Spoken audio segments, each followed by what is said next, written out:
Right. We are so ready here. Do I have rune shards? I have 90. That's actually a lot for me.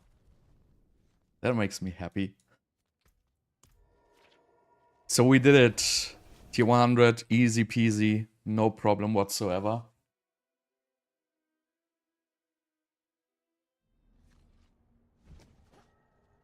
Absolutely no problem. So are we still going for focus? Or am I going for wand? Maybe I just accept that I have to keep my focus. I don't know. I don't want to keep this focus, so.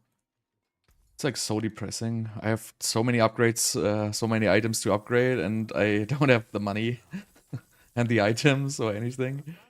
What is this? And my stash is filling. Not cool. So yeah, I'm gonna farm some upgrades, and then later we're gonna push tier 110 maybe. I mean, I'm pretty sure we can get tier 105. I'm not sure about tier 110 though. Tier 105 should be easy.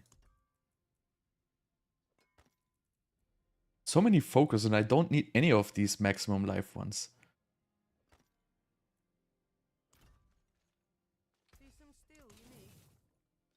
So I think we can do tier 105 for the minimum. So how much resources do I have? Okay, so I have 170.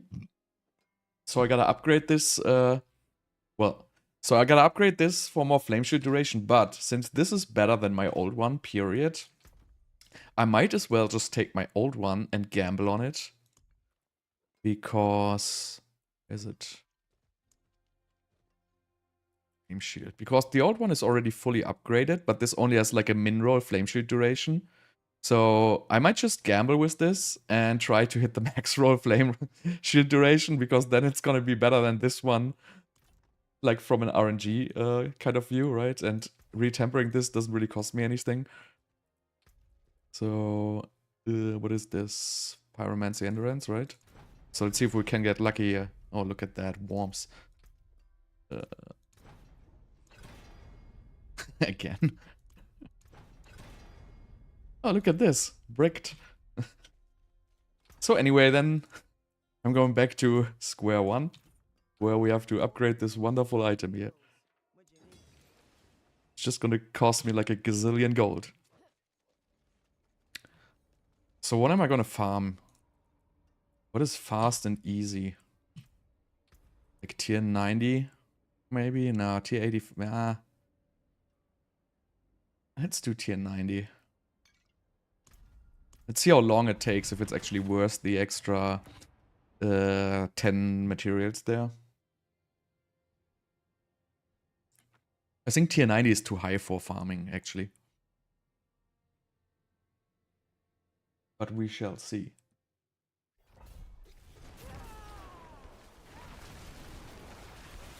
Wrong button here. Oh, I have to re-enable my health bars.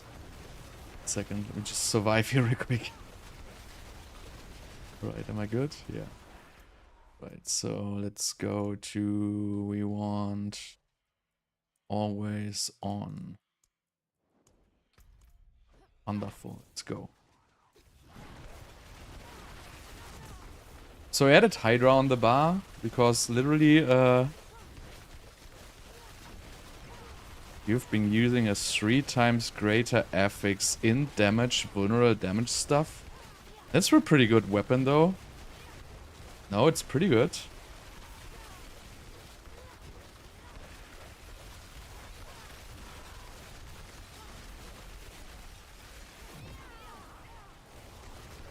So I've been removing ice armor completely.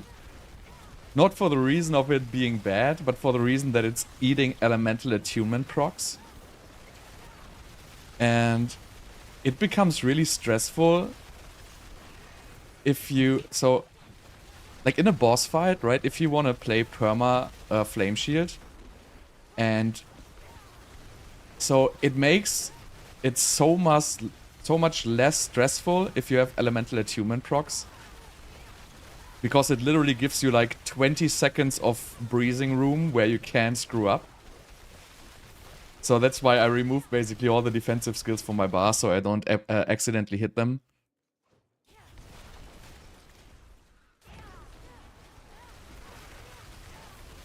So the planner for this now is upgraded and that's pretty optimized. Unfortunately, all my damage tempers on my gear are complete dog shit. But I cannot even change that because I would need base items, which I don't have.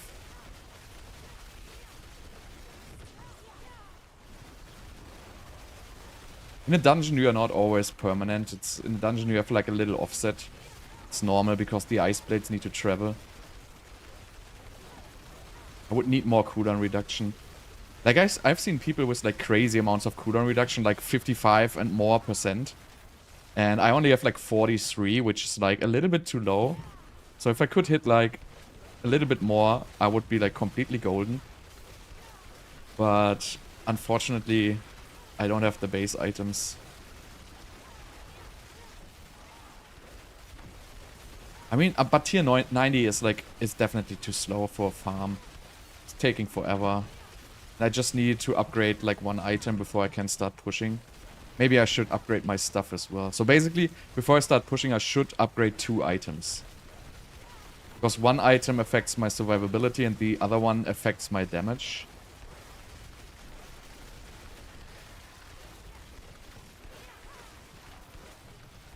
And my wife is away, so I can actually blast. Thank God.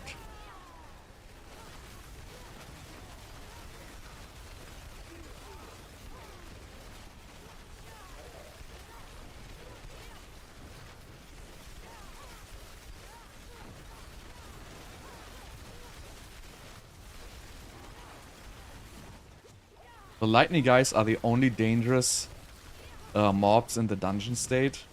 The other ones are like frozen. The problem with the lightning guys is they still hit you when they're frozen. They don't care. They just spit out lightnings no matter what.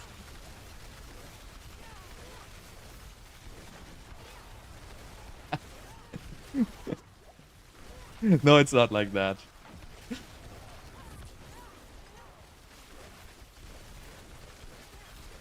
I'm not religious.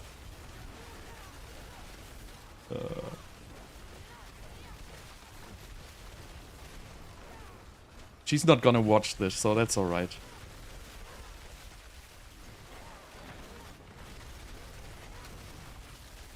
So this is like a 5-minute dungeon on tier 90 already, which is like way too slow for a farm.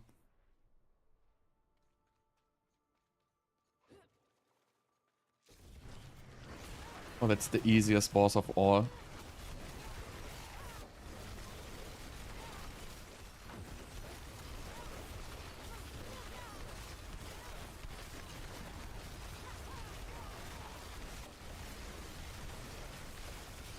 So, by not using defensive skills at this state, you're basically having an elemental attunement proc every second flame shield, which really, it makes your life so much easier. Like, it takes out so much stress. Because as you can see, like, I'm barely hitting the timing. Like, really, really barely. I'm, like, literally a split second away from death whenever I cast Flame Shield.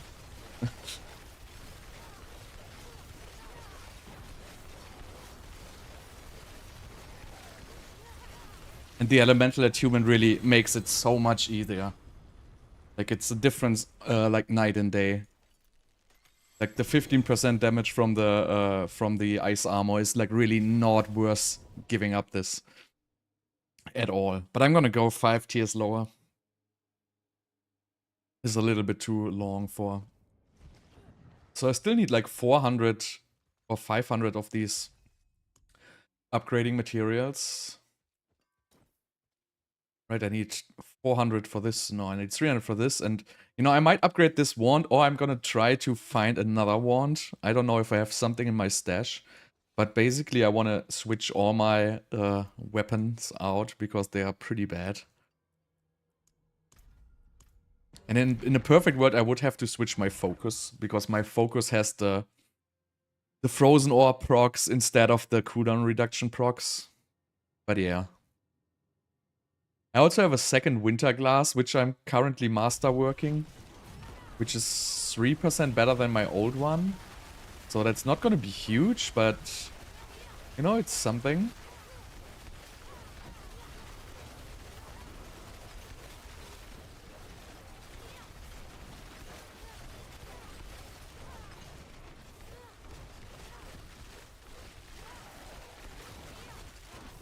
Maybe I should just go farm tier 80, honestly.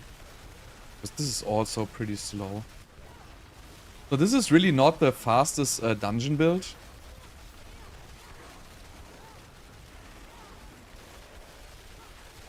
I mean, it's okay, but I think that, you know, you just get like 5 extra materials, and I feel like tier 80 goes like significantly faster. It's also a little bit less forgiving in the dungeon regarding one-shot mechanics.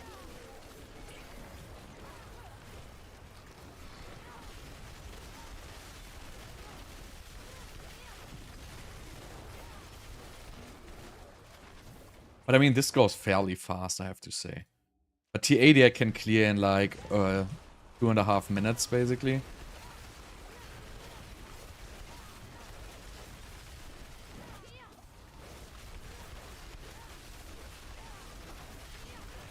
What's a good boss Sorg build? This build here?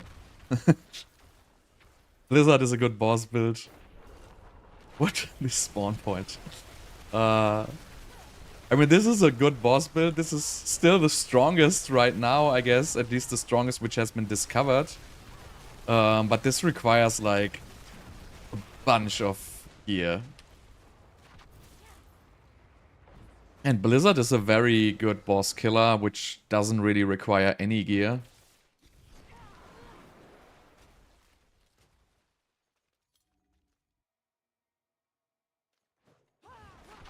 So, I mean, you're still gonna die, like, once in a while in the dungeon phase. It's like... You really can't do anything against that, unfortunately. Like, if I would have 65% cooldown reduction or so, I could maybe go permanent in a dungeon. But in a dungeon, like, whenever, like, you have downtime, basically, your Ice Blades are not gonna hit anything, and your cooldowns are not gonna get reduced. And then you're always gonna have downtime on Flame Shield.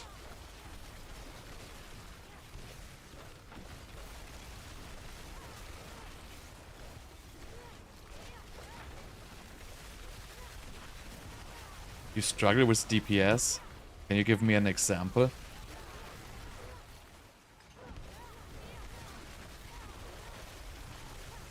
Lack of Shako is like 20% damage, I would say. Starless Skies I'm not playing. So...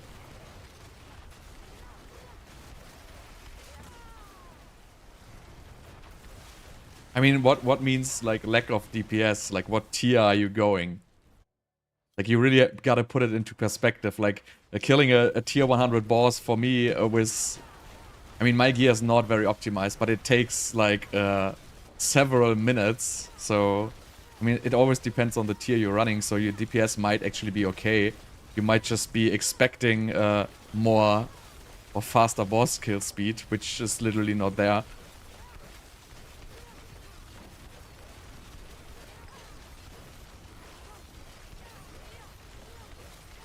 But I hate this boss.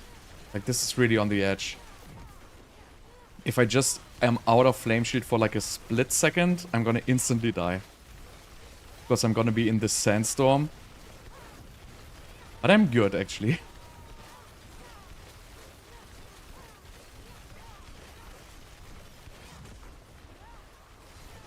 So this is really consistent and reliable. Like, I'm surprised that there's like so little RNG on the Flame Shield when you're like killing the bosses, actually. The RNG there is really, really minimal. Yeah, I'm playing Verse Mastery right now. It's just... But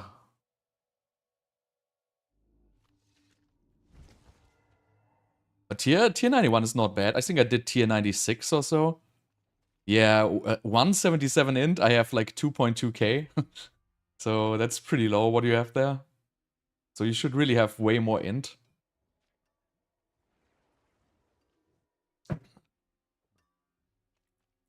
I just upgraded my gear, really. That's what changed.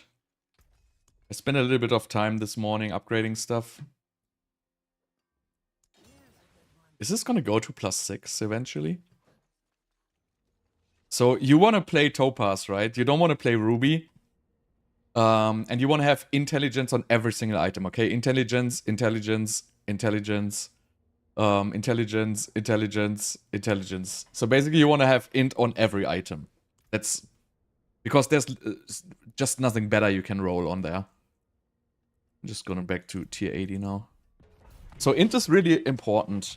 Because on all the defensive pieces, you're not gonna need survivability. I mean, obviously you can build survivability if you want, but you know what? You're gonna get one shot anyway. Like, no matter how much survivability you build, at some point you're just gonna get one shot. So I would just not do it in the first place. I should switch to Firebolt enchantment with this, actually. Actually, I don't care.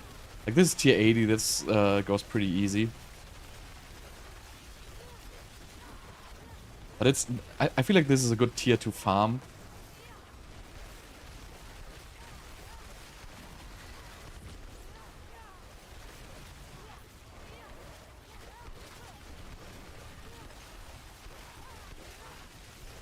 I hope they don't patch Immortal Sorg, because this is literally the only way you can beat higher pit levels. Like, there's a couple of guys who literally, like, played the tier 100 bosses. Like, that must have been so stressful. Like, that would just kill me straight up. Like, I would just die. I have Hydra because I really don't have any other skill I want to use there in that slot. And it gives me 12% damage. And it also, like, they shoot, like, quite a bit of frozen orbs.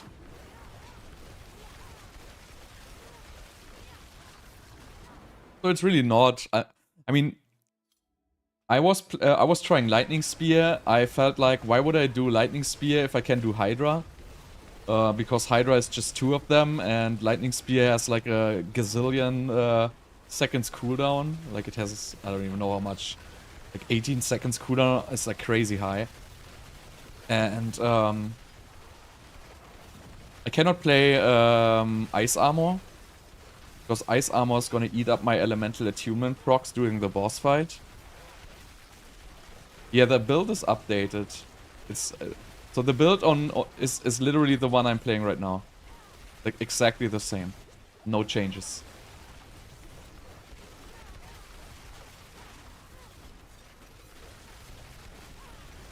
I mean, I didn't even...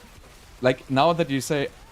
I am not 100% sure if I upgraded the enchantments, actually. I will check after this run. But I think I upgraded the enchantments.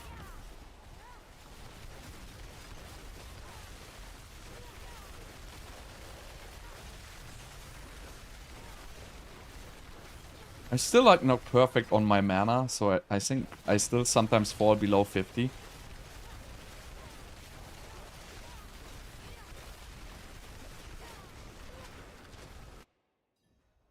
Yeah, Meteor is like not a good build this season.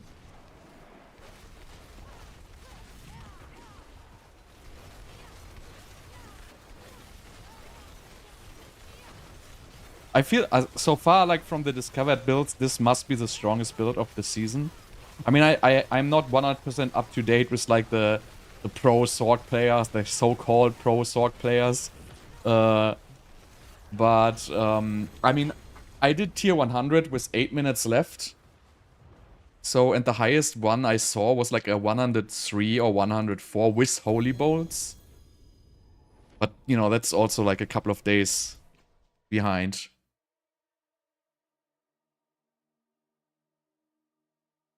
Well, it depends on your build. But, you know, I would not do it before your level 100, because I wouldn't play this build before level 100 regardless. So...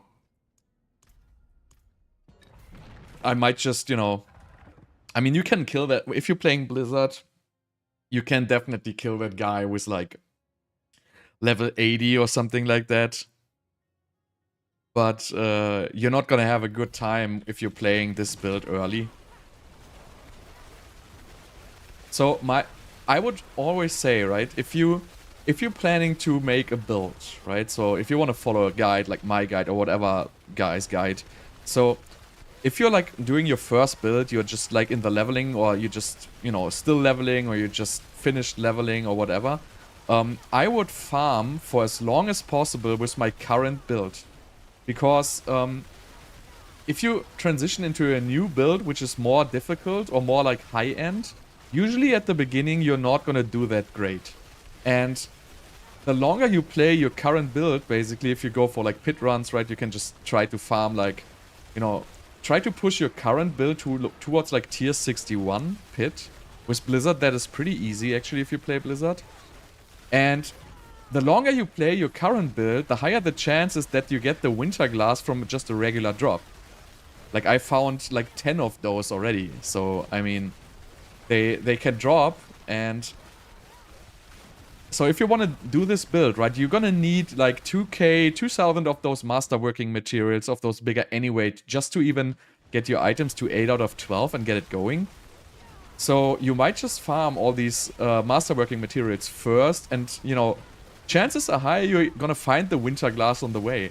I mean, obviously, it's not guaranteed, so, but it can happen. It can very well happen. Like, it's not like it's impossible to drop that thing.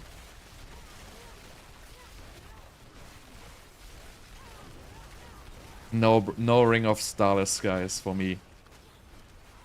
I mean, there's people playing like builds like this with Starless Skies and Asus Ferocity. I guess you can do that if you have crazy cooldown reduction rolls on like other items. But if I would play Starless Skies, I just wouldn't have the cooldown reduction.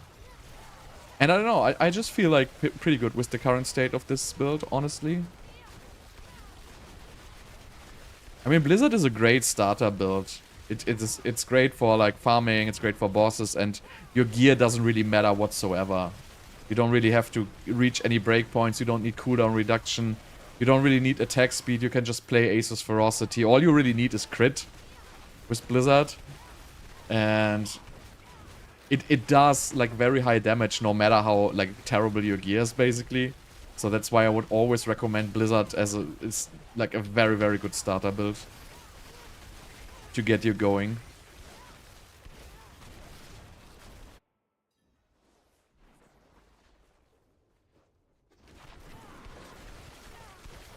The reason for changing to Wand and Focus is I want to play this Immortal build, and you need the cooldown reduction from the Focus. It's really not possible without. And also you need the higher attack speed. So this is really not possible with the stuff. But this is, again, this is pretty high end, right? So for most players, I will still recommend the stuff route until you can build something like that, if you even want to build something like that. Like, this build is crazy expensive.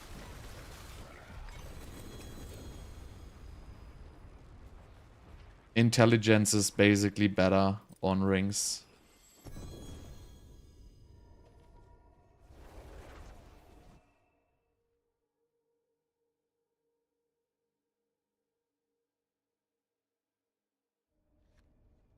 I mean, 61 is a great farm. Like, you know, as long as you're like, oh, look at this, perfect ones.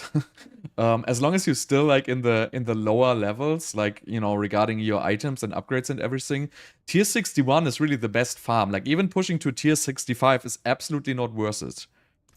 The mobs are gonna have like more than 2 times the HP in a 65, and you're just gonna get, what is it, 4 out of 20? You're not even getting 20% more rewards for clearing a tier 65. Right, every level basically gives you 1 extra of the materials. So the difference between 65 and 61 is pretty irrelevant.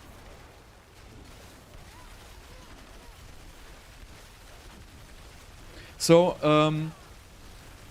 the Frost Fireball story, I have to revisit this build because I think the planner is not showing Pyromancy critical strike damage. So basically, you know, since I now fully understand this whole crit calculation, however stupid it is, if you want to build fire, you have to build all crit damage. Like, literally, crit damage is, in a fire build, is so extremely important. Like, it's... So, that build hits for like 1 million, right? I made. If I switch everything to crit damage, it's gonna hit for 10 million at least. Maybe even more. Because fire has like crazy crit multipliers, and you know, I was not understanding this correctly.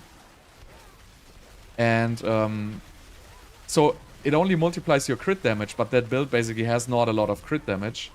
But it has, I think fire build has, so there's a 60% multiplier on your amulet from 3 curses, right? That's 60%, 50% of the normal crit is 110. Then you have Devouring Blaze 6 ranks, right? That's another, so we're at 117. Then there's Searing Heat, I think, which is 20, so it's like 190. And I'm sure there's another multi I'm missing. But so basically, fire crit has like a 200% multiplier. And this 200% multiplier multiplies with your crit damage stat only. So you basically would have to build like around 1000% crit damage, which you can absolutely do in fire because you can craft pyromancy critical strike damage, right? So you would build 1000% critical strike damage, and then you would get a 300% multi on it or something like that. 200%. So you would basically end up at 3000 critical strike damage. And that's just crazy. Like, that is gonna be extremely high crit damage. But it's also hard to build again. Like, you need to hit pyromancy critical strike damage basically on every item.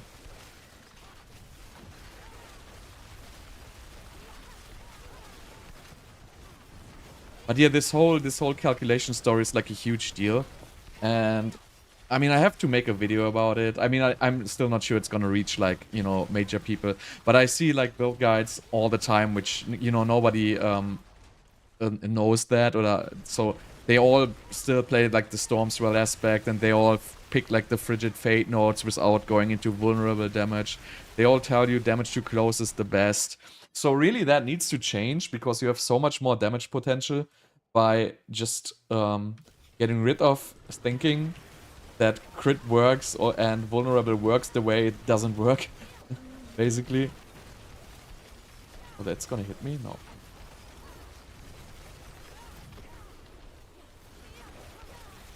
So since I changed this in this build, I'm doing like significantly more damage. Like, it's an extreme difference, and I still need to rebuild all my additive damages. So I'm probably missing somewhere around 150% damage in total, just from my additives.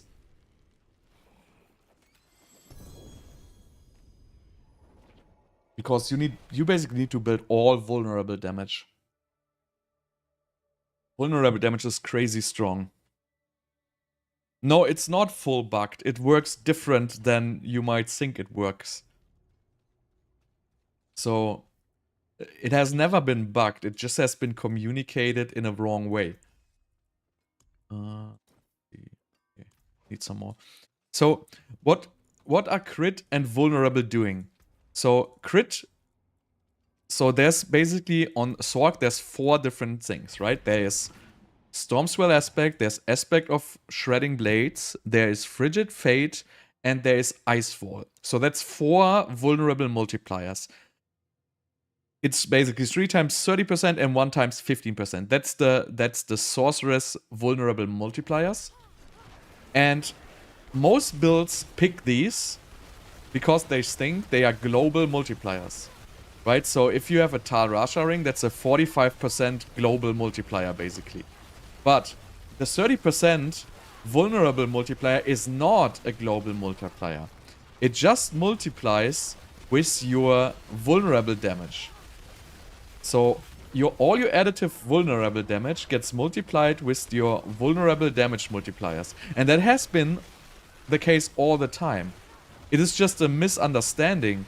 So vulnerable does not give you 20% extra damage on all your damage. It gives you 20% extra damage on your vulnerable additive damage stat.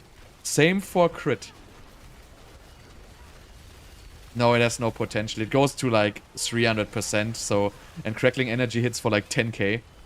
So it will hit for like 30k. It's really not good. Unfortunately.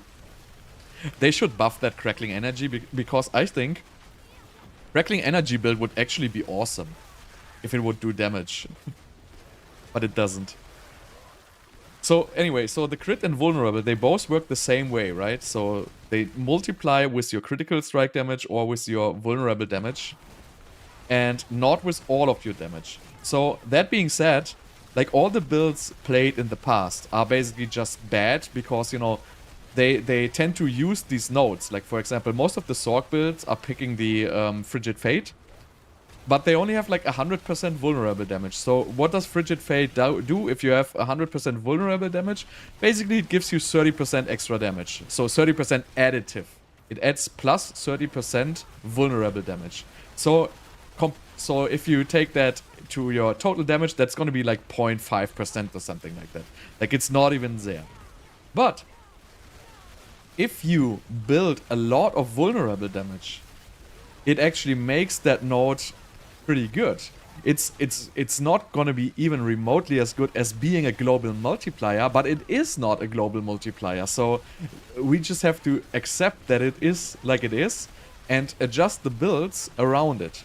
And that basically says, so if you pick those nodes, right? Let's say you pick Frigid Fate and you pick, well, just pick Frigid Fate, right? Then you have 50% vulnerable multiplier. So then if you do tempering, you can, for example, on a weapon, you can temper 60% vulnerable, right? So that gets multiplied with 50%, so it goes up to 90. So what it does basically, it makes your vulnerable damage the best temper you can do, because, well, you're just getting flat 90 instead of 60. And all the other damage multipliers, like cold damage is 60, right? Regular damage is probably just 40 or something like that. Close damage and distant damage are higher, yes, but they are also highly conditional. So basically that makes vulnerable damage the best temper by far. Exactly, if you have 700 vulnerable damage, it's pretty good. But if you have 60% vulnerable damage, it's complete dog shit. So, I mean, I only have like 200% or so. Like 204, right? So if I could change all these rolls, right? Damage to close to vulnerable. Damage to close to vulnerable. Damage to cold damage to vulnerable. And here's another damage to, if I could change all these to vulnerable, I would have like 100, 200, 300, 400% vulnerable times 50. So I would go to like 800. Right? So I would add like 600% vulnerable damage. Even more, like 700%. So it is actually a significant damage increase. And the same goes for critical strike damage, right? So critical strike damage is the same rule, basically. As you can see, it says I have 343 from the stat from items in Paragon, right? 343. But it shows 565 because it basically multiplies my additive damage bonus, critical strike damage bonus, with 50%. And then you have Devouring Blaze, right? And that is giving you another 21%. It's not calculated in that number, right? It's not in here. It won't show the tooltip. So in reality, this is somewhere around 700. And unfortunately, you cannot really get crit damage because this is the only crit damage you can get on a weapon, basically. And you can get it on this ring slot, I guess. And I think you can get it on the gloves, actually. I'm not 100% sure. But you cannot temper it. I guess you can temper it if you have a rogue, but I don't know. That's probably gonna get fixed. But yeah, basically critical strike damage is gonna be the strongest. So that also changes like the rolls on your like Asus, for example, right? So the critical strike damage roll is actually the most important one on Asus. And for the well, I don't play Starless Skies, but if you have Starless Skies, that roll becomes important. Yeah, 90s in 6 minutes is not bad. I mean, I did like 100 in 8 minutes. I mean, the video is also in the description, I guess. So, and I'm not really optimized very well, I have to say. But if you, so the good thing is, if you have good cooldown reduction rolls, it's actually pretty easy to get this build going. I just happen to not have any good cooldown reduction rolls. Like, I don't have a single greater FX cooldown reduction. That's why I'm like so close to like the edge always. I like literally have like a 0.2 seconds overlap or something like that. But I'm still upgrading.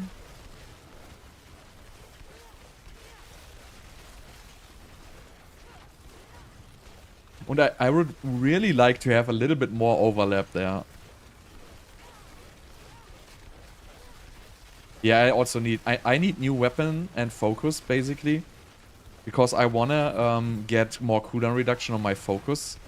And I also want to switch to Elemental Surge. I think Elemental Surge is gonna be better than one additional Frozen Orb cast. I don't think it's gonna be very far apart, though. But the thing is... So the Frozen Orb cast, right? You have to temper, so you have to masterwork. So you have to hit that thing like once or twice, so it gets good. The Elemental Surge cast, you don't need to masterwork. So you can just put the Elemental Surge on your focus, and then you can masterwork towards your crit chance and towards your cooldown reduction. Which, if you play the Frozen Orb extra cast, you cannot really do that because you have to masterwork on them. Because with a regular roll, those are just not going to be very strong.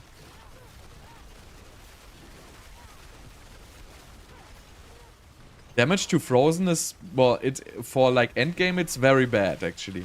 Because you're not gonna have a lot of uptime on damage to Frozen.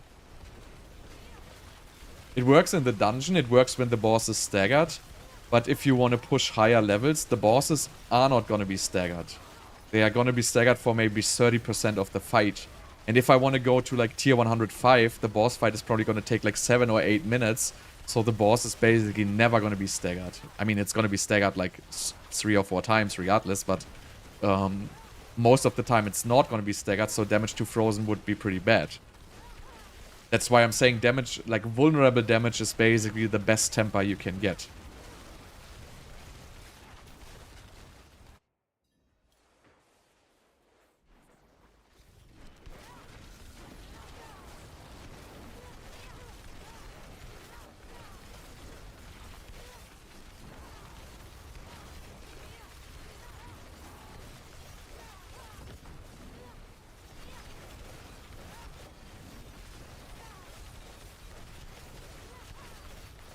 But like the bosses are like super relaxed with Flame Shield, like it's you don't really need to do anything. It just works by default. Pretty crazy actually. Well, for this build, no, but this is a different build. Again, the original build with the two-hander is still good. This is high-end build.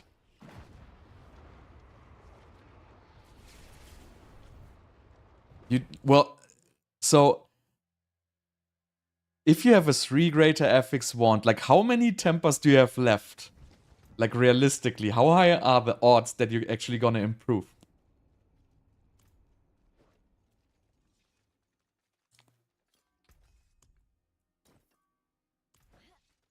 $50 more. I'm gonna freak out if I hit the Flame Shield duration with that one.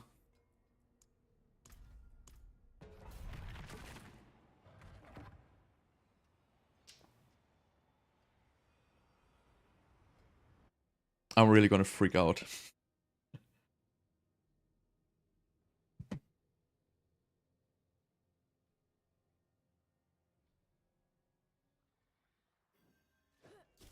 So I really want to upgrade like 2 more items and then I want to push. I really want to hit like 105. So you got 4 tempers for offensive stat. So here's what you can do, right? You can definitely go for cold. Because there's actually... Well, there's 2 rolls which are gonna make it better, right? One roll is gonna be the same. And 2 rolls are gonna brick your item. So you have 3 rolls, so basically chances that you're gonna brick your item are relatively low. I would say, I mean, like quick math, they're probably below 10% that you're gonna brick your item. But, like, I wouldn't, like, go to the last temper. Like, you know, if you hit cold damage, I would settle. Like, if you hit, if you hit a dead stat, like, I don't know. I wouldn't, like, go all in on that one. But, you know, if you temper it, like, chances are actually good. But it's also, if you have nothing in replace, you know what? I would probably not do it. Because, you know, there's chances that you're gonna brick it. I mean, you're not gonna brick it by hitting blizzard damage, right? So, if you lose, like, that additive damage, you're gonna lose, like, in the end, you're gonna lose somewhere around 15% of your damage if you brick it. So it's not like you're, like, done playing, but if you have no replacement, I would probably not risk it.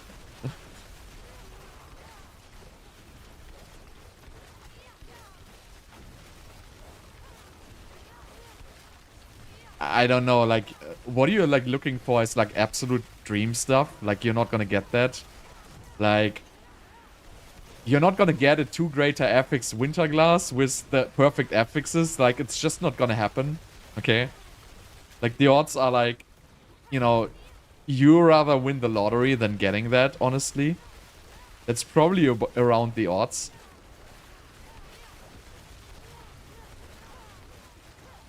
You can clear 65 with Frozen Orb or with Blizzard. You can probably kill Tormented Xur. Like, Lord Zir is pretty easy Tormented. You just gotta dodge his, like, blade swipe with Flame Shield every time.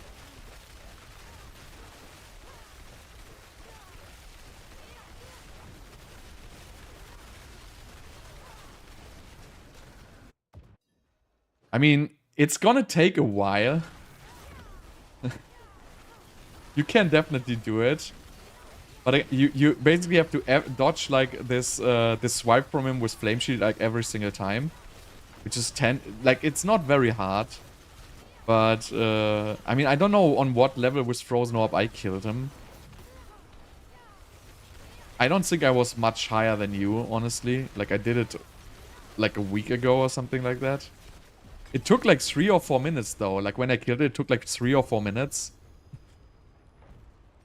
So it was definitely not a cakewalk.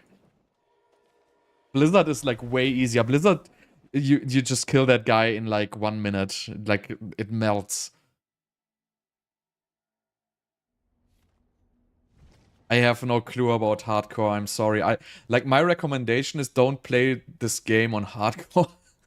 Because this game has one-shot mechanics, which are, like, random. So I don't want to give hardcore advice, honestly.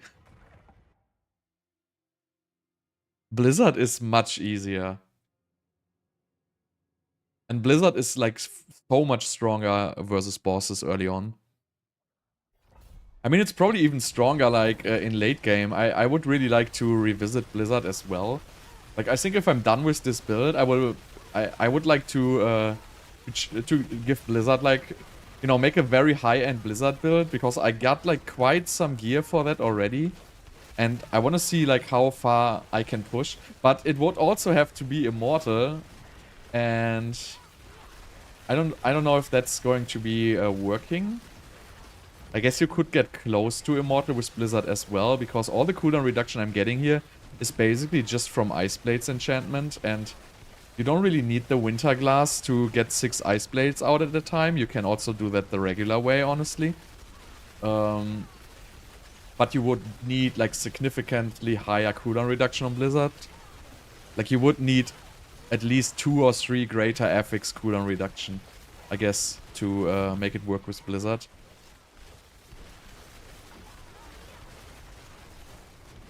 Oh yeah, right, the masterworking cost is going down. But just the gold cost, so I don't care, I have enough gold.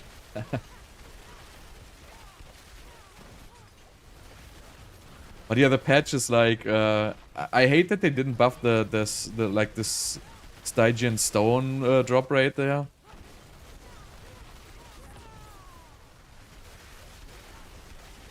And I don't get why they nerf, like, Sorcerer charge bolts. Like, I don't understand where they get that from. Like, nobody's literally playing charge bolts. Like, it's never gonna even remotely be a competitive build.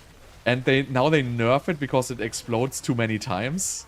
Like, I don't understand that. That seems like a lot of wasted time. Yeah, Icy Touch, everything, they are all working the same way. Well, Icy Touch, honestly, I haven't checked yet, but it's probably like this, right? I mean, it has the same tooltip, so I would assume it's also the same way. I have to read the tooltip again, but... The thing is, it's hard to test these, why, so, the 12% damage one, right? It's not so easy to test it. I would probably have to get like an amulet with +4 or something like that. Because the 12%, if you test that, the additive increase for the vulnerable always comes pretty close to those actually. So for the 30%, it's very easy to test at the dummy. Like you clearly get the result. But the real increase in vulnerable damage is somewhere around 7%. And you know, 7 to 12, that is, you would have to record 1,000 hits to get accurate there. So, you really would need a lot of ranks in Icy Touch, basically, to test that.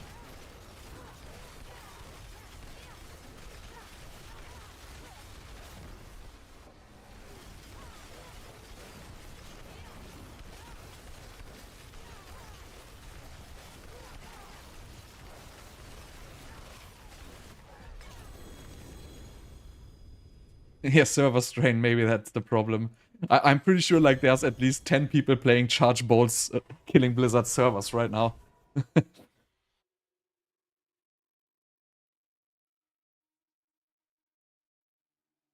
No, you literally can't play two-hand without ASU.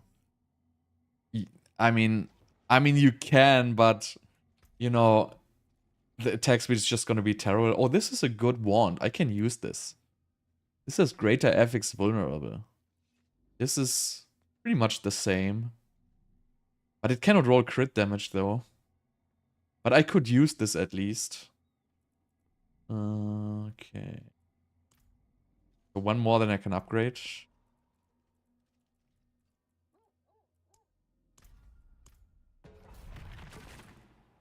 Blizzard. You play Blizzard until you have Winterglass. Wait, so Icy Touch. I wanted to check the tooltip there.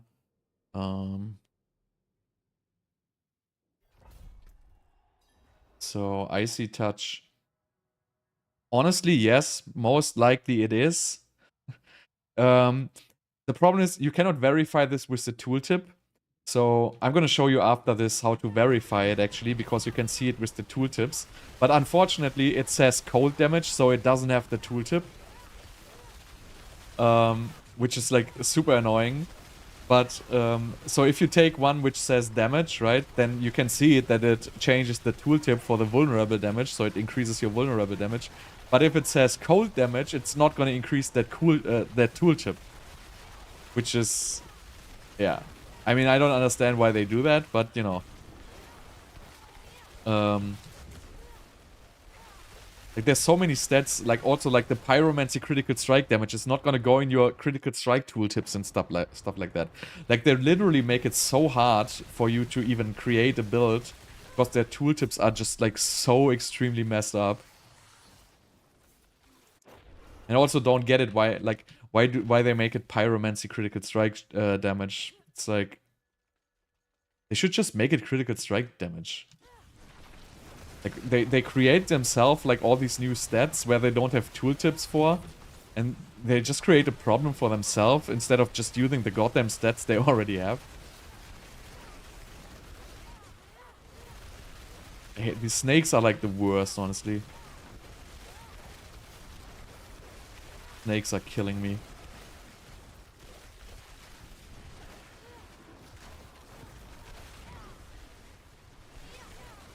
You're welcome, bro.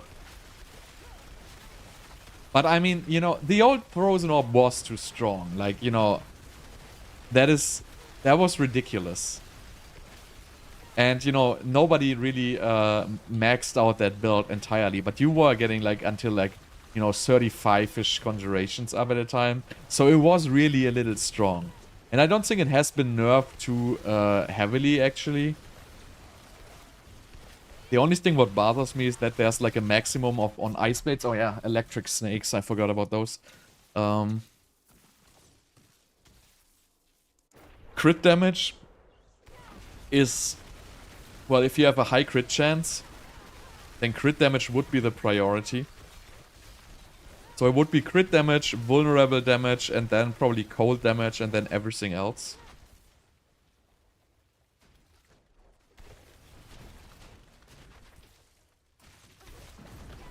Oh, these electro, like, out of control.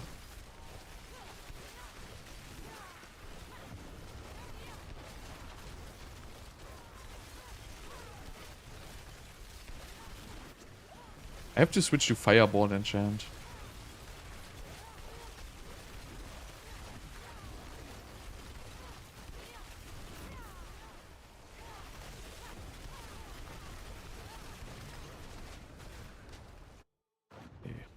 Also, like, if I'm pushing, like, later, I might have to adjust stuff in the build. Especially, I'm thinking about getting Exploiter's aspect. Because the in the tier 100, like, the trash mobs in the dungeon, they have quite a bit of hit points. And I assume this is gonna, like, increase exponentially. And then there's gonna be basically Shatter. I don't know, at some point Shatter might be worse. You know, the extra 20% damage from Verse Mastery just to get through the main dungeon faster. Basically, same way it was in, like, AOZ, right? At a certain point you would have to use Shatter because the trash mobs were just way too strong. Console has no tooltips? Oh, you can't use stats. Well. Okay. Should have. Right, let's go. Flame Shield duration. Ah! God damn it. And it didn't go to +6 either. Well. So I will make a new wand then. So I want to make a new wand, finish that up, and then I can push. Or I could also finish the Winterglass. I can finish one of those two. I have this Winterglass here, which has 4664, and mine has 4360. This has slightly less cooldown reduction, I think, but not a lot less. This is 1.2 from max. This is 7. So this has a little bit less cooldown reduction.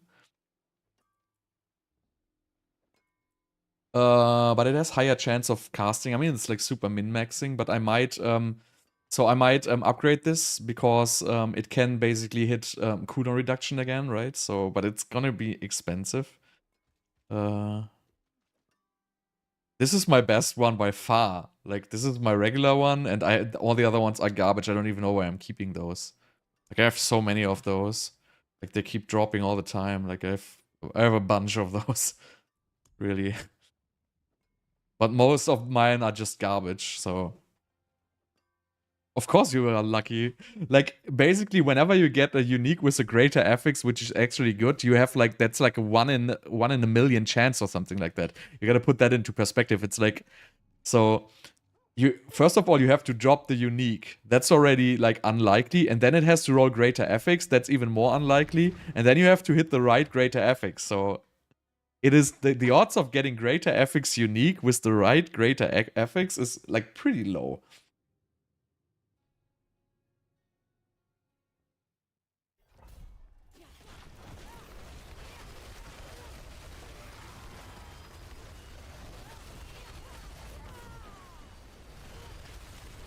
And I'm really playing with... So I'm not playing with the best gear, really. Like, my gear is far away from high end. Like, I'm probably missing at least... I could double my damage just by gear.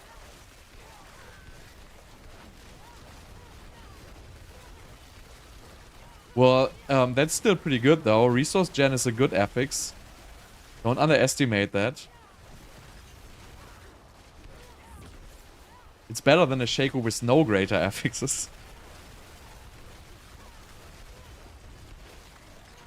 Yeah, rune shards is really annoying. I mean, you can do Nightmare Dungeons, so it's not that terrible actually. Like one Nightmare Dungeon gives 18 rune shards, so you have to play one Nightmare Dungeon, then you can play 6 pits. So, I mean, it's still stupid and super annoying, but, you know, because literally, like, the Nightmare Dungeon is not gonna give you anything, right? Like, and then I basically have 2 bottlenecks, which like Angel's Breath and Rune Shards. And I mean, I can farm Helltide for Angel's Breath and Rune Shards, but I mean, I farmed Helltide for an hour this morning, and I got like 300 Angel Breath. So I guess that's also alright. Yeah, I guess that's true. Like, if you would actually level your glyphs, you would start out with like 1,000 rune shards.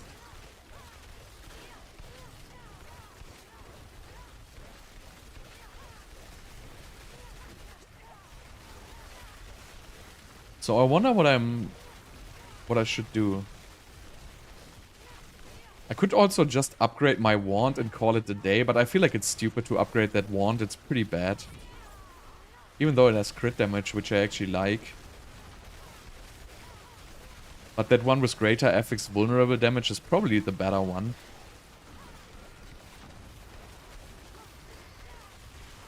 Probably the best one is anyway wand with greater affix intelligence though. I think I have a bunch of those. So I want to try basically the elemental surge.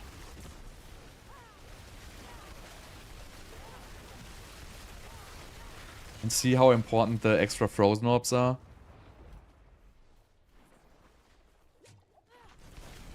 I mean, I feel like the maiden farming it like is not even worth the time if you're looking for rune shards. Because it takes like 2 or 3 minutes to until it like spawns and is killed, and it only drops like 3 to 4 rune shards. Oh, I didn't like pay attention there. So these bosses are the only ones which giving you problems, by the way. The ones which despawn and spawn again. So I felt like in Helltide the best one was the events by far. So the events drop 10 rune shards, and some of them you can finish within like 5 seconds. And then, yeah, the chests obviously gave a decent amount. But the maiden I felt like was not really worth it.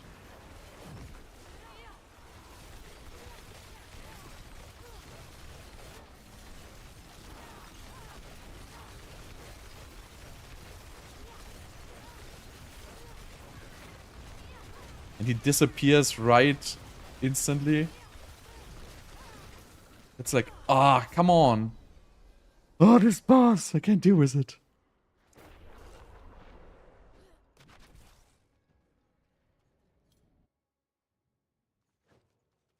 Yeah, but I don't... I mean, I'm not saying that it's bad to farm Helltide, I just don't like it. I really... Because... So, my bottleneck is basically masterworking materials. Like, I need a gazillion masterworking materials, and I don't get those during Helltide. So that's my problem there with Helltide.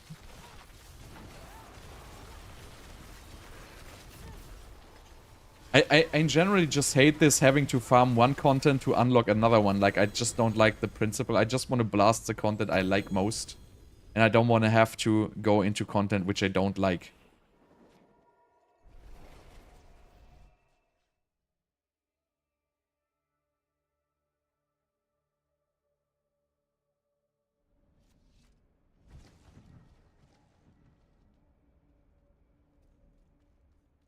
I have no clue how to donate or subscribe on YouTube. I don't have like this premium whatever thing.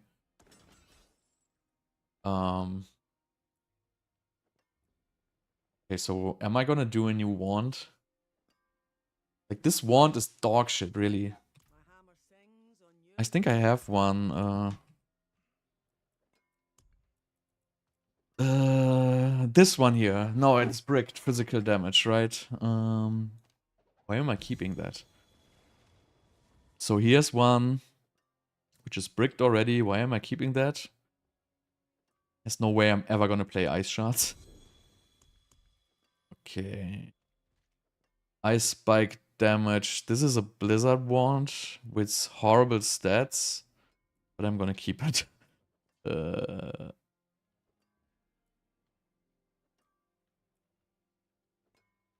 Is this Incinerate size? I don't care. It was this one. It's already dead. This one is already done. So this one has double vulnerable damage, basically. And the proc on it. I guess I can use this one here. I mean, it has no greater affix, so I might just try to masterwork the one with the greater affix first I just found.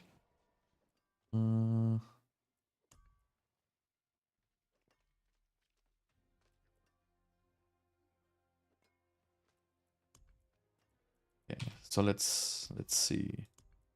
This one here, right? So let's see if we can get Elemental Surge. Look at that, poison first run. So now we're gonna get vulnerable damage.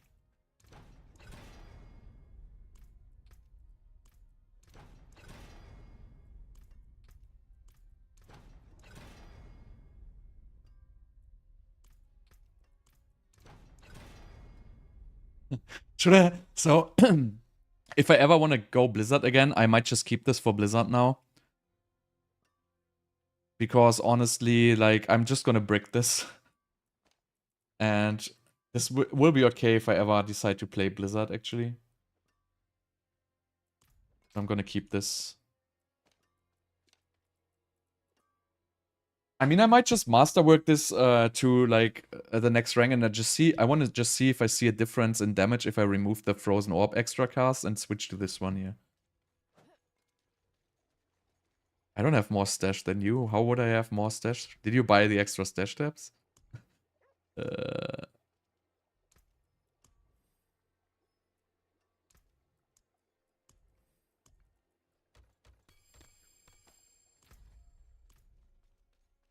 No, it can be played with Wand and Focus as well. It's just gonna... So, if I want to play Blizzard, I want to have a high-end pushing Blizzard, which also has to be Immortal, basically.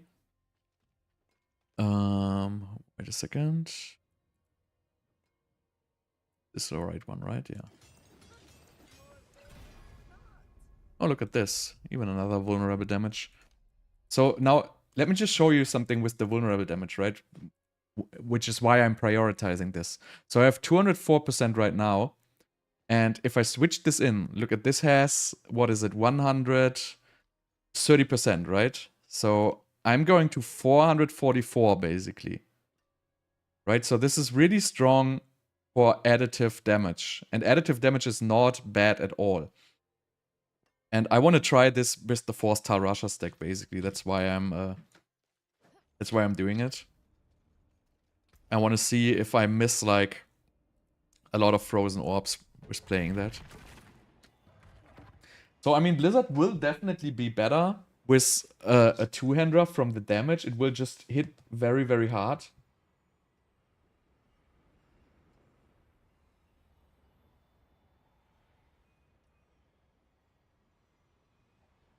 But yeah, I think you can do the same Immortal Flame Shield story with Blizzard, actually. Like, I don't see a reason why that wouldn't work, because if you just spam, like, cooldown reduction and go for Ice Blades and Ice Blade enchant, I don't see a reason why it wouldn't be working.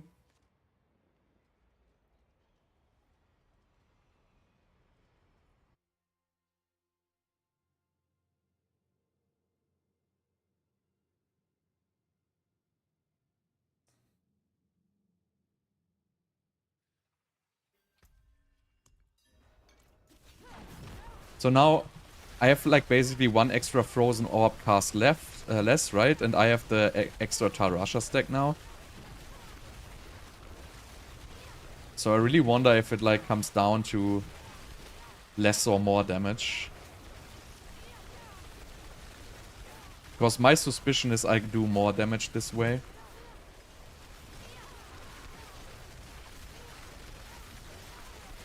And then ideally you change these stats towards your focus, obviously. Like that would be the final goal, because I would actually win all these greater effects. Like right now I'm like putting those master working hits on vulnerable damage, which is obviously, you know, not cooldown reduction or what's it called, critical strike chance. So it's like pretty bad, the setup I'm doing actually.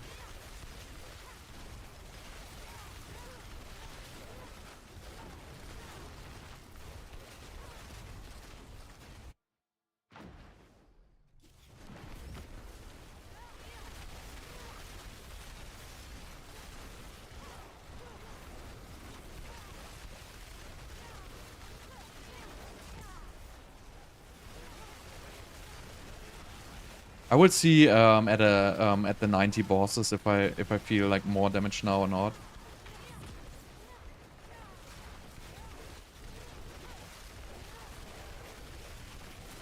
But I gotta assume it's gonna be more. I mean, yes, it's technically like 20% to cast an extra frozen orb.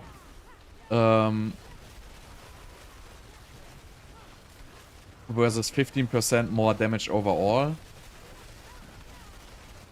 It's like hard to tell what is actually better there.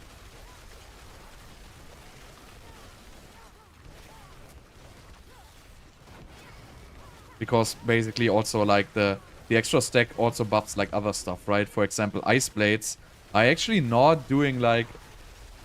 I mean, they do quite a bit of damage. It's not crazy, but you know, they swipe for like 250k or something like that, and it's 6 Ice Blades swiping like probably like 10 times a second or so. Maybe even more. So it's not like they do no damage. Oh wow. That one hit me.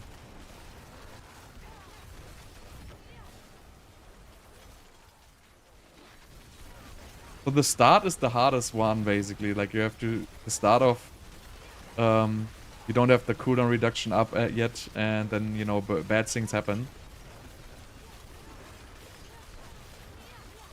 I mean, I couldn't tell if this is faster or not now, because this is just a tier 80. I have to like go to like a higher one.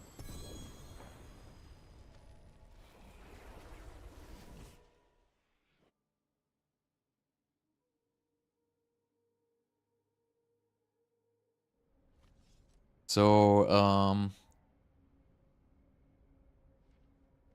this is a high-end build. If you're like new to the game, you don't want to play this build. Is that like a good answer for you?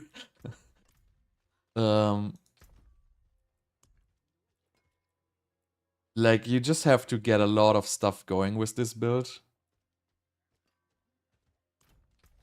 How much is the first one? 50?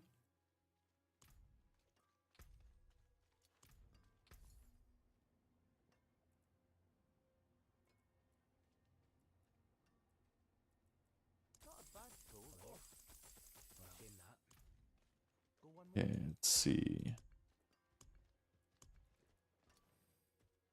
What do we have here? Swords, fire resistance. Mana on kill. Even more fire resistance. Merity. Vulnerable damage ring. Oh my god.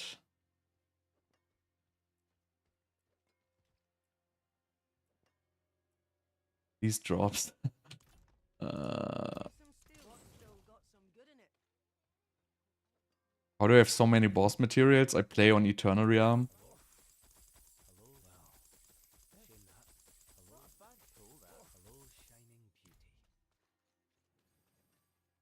Well, I'm playing a lot, so the Winterglass, they drop all the time.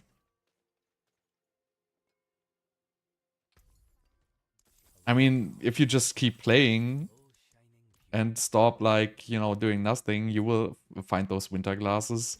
It's just like any other unique, right? It's just a random drop. I mean, you can target farm them, but... No, I didn't temper any items with an alternative jar. I am not doing any kind of exploit or abusing, so...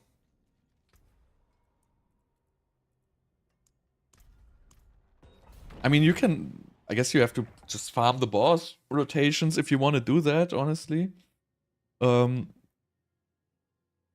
is just how it goes. It can take a long time. Can take you 5 minutes or it can take you 4 hours.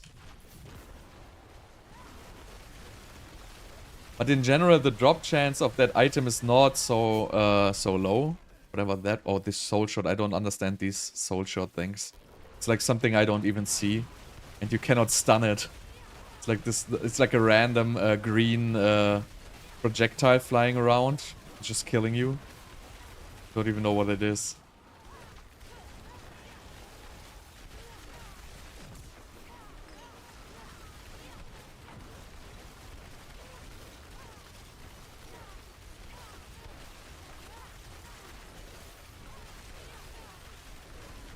But you can also trade for items, like there's trading websites. You can go on like Diablo.trade, just buy your Winterglass if you have enough gold. I don't think it's gonna be extremely expensive. Like, I guess by this time you can get like a medium rolled one for probably like 100 million or something like that. I mean, I don't know how much it's gonna cost, but...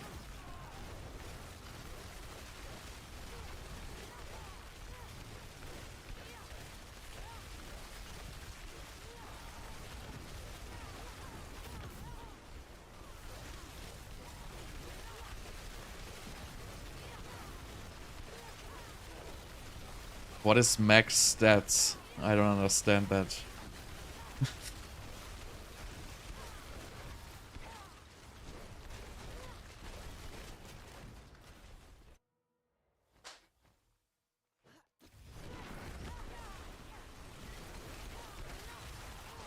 I mean, that's cheap. Like, 30 million is like nothing. But it might be just a +1. So I don't know if it's gonna be a +2. Why I don't use Asus Ferocity? Because it costs me 60% damage. 50% damage. And it only gives me 10% extra attack speed.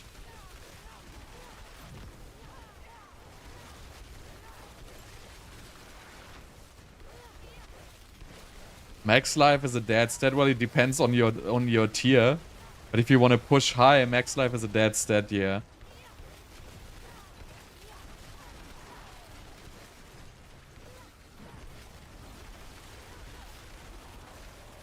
Well, it took you 3 days, you were probably not doing it in an efficient way, I would assume.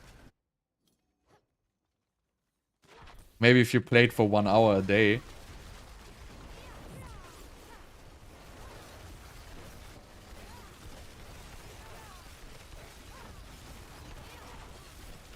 Hard to say if I'm doing more damage or not.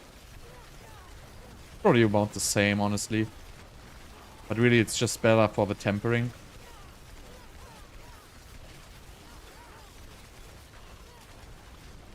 Oh. Disappearing guy. I have to dodge stuff. So the bosses which are disappearing are so terrible for this build.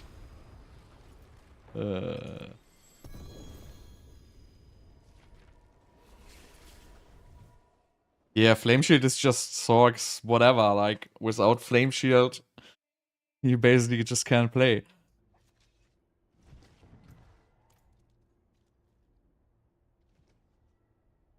No, it doesn't cut my damage loss because Starless is not going to give me more damage. Starless compared to this ring...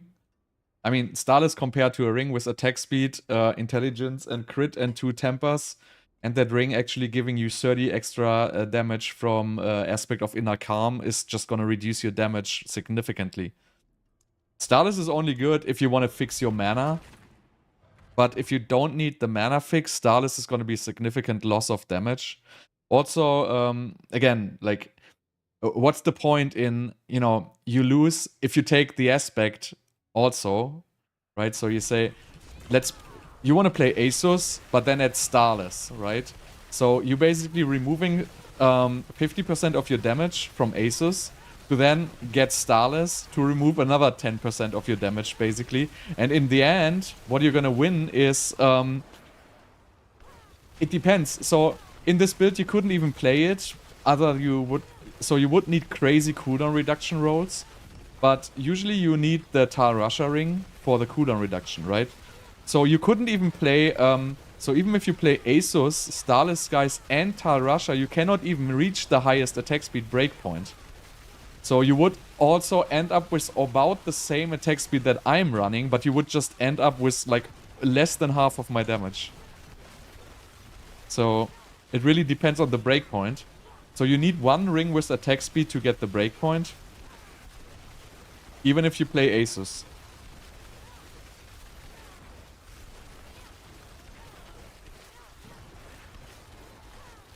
Well, if you play Asus, you can reach my attack speed breakpoint.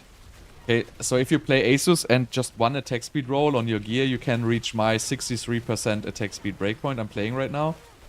But you cannot reach a higher one. And the point of playing Asus is you want to reach the highest attack speed breakpoint, because it's only possible with Asus.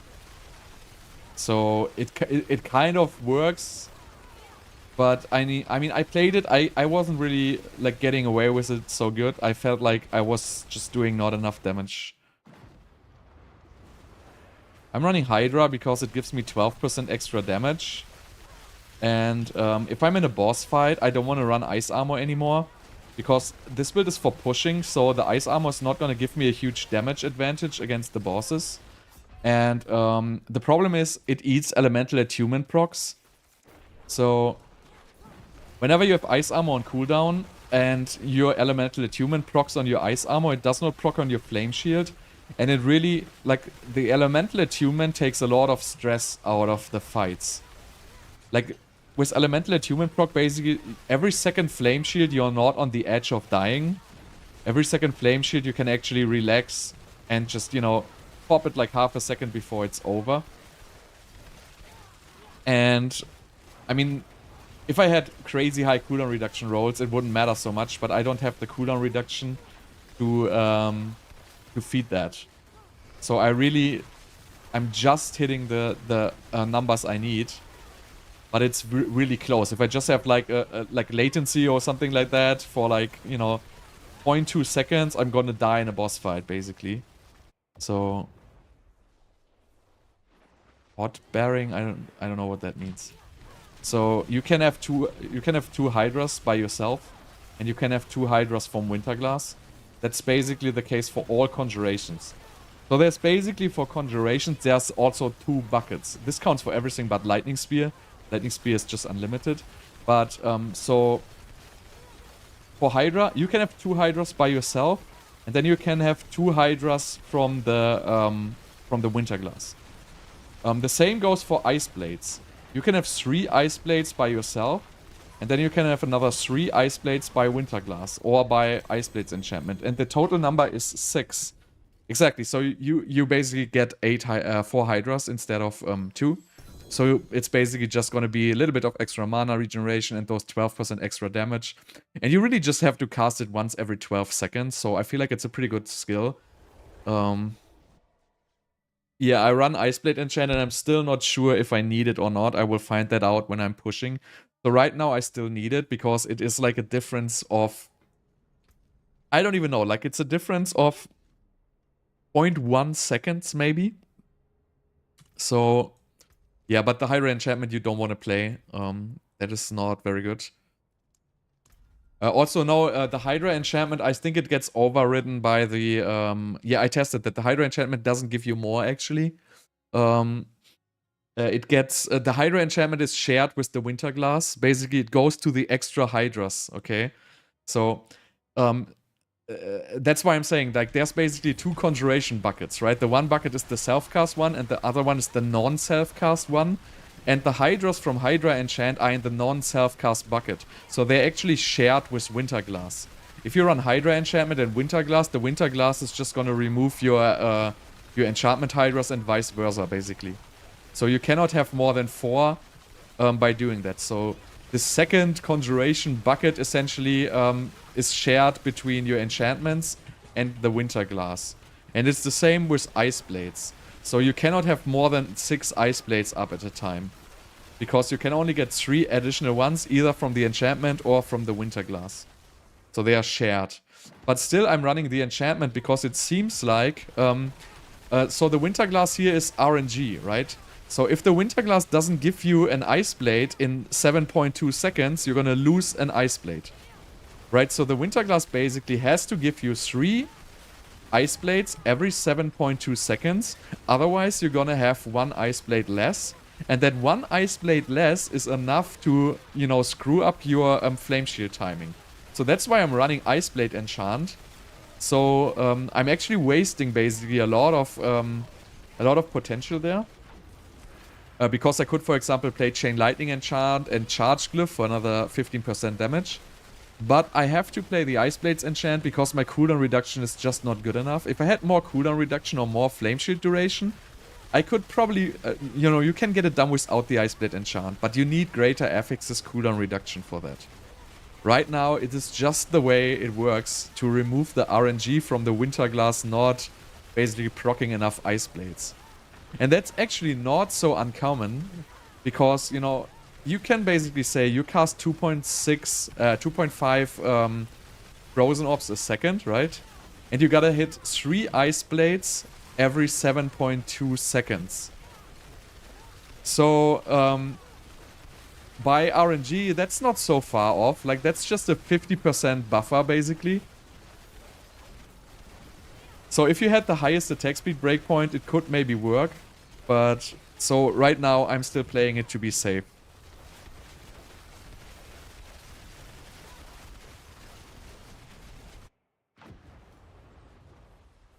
There is no, well, there's no tooltip or anything, but the cap is there. Oh, I hate this boss. I always screw this up. So there is a cap. It is not documented anywhere, but it is. You can test it at the dummies. It's pretty easy to test, actually. I think the highest attack speed... come on! I always screw up this boss. I just disable my brain, like, with all the other bosses, but this boss basically just spits you right in the face. So this time I was smarter. It happens every single time to me with this boss. It is also like... It's so terribly designed, right? You enter the room and, like, he basically instantly pukes shit on you. Like, you cannot even see the boss and he's already puking on you.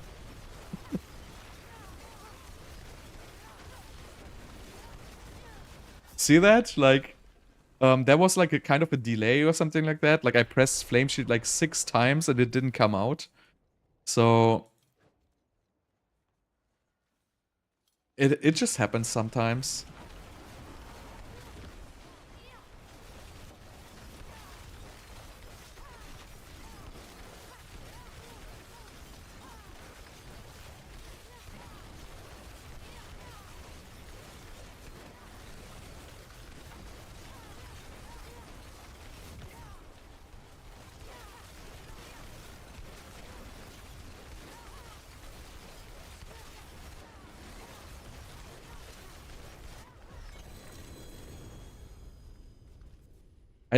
I mean, I cannot tell you if Blizzard is better for bosses because I have not seen any high bosses made with Blizzard yet.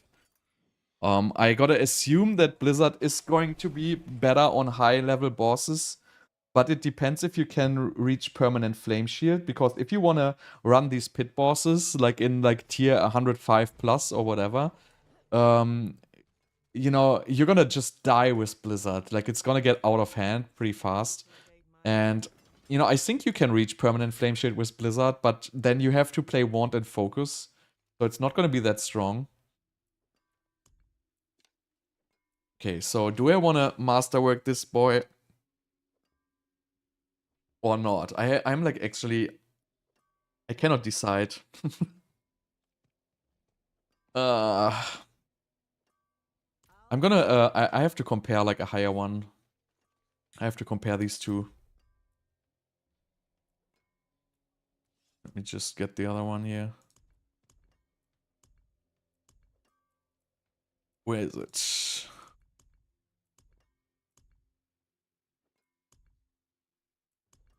Where's that wand? Am I confused? Where's my wand? Wait, what did I salvage my wand? Ah, there it is. Okay. So let's unsocket this. Let's give it like a nice little emerald here.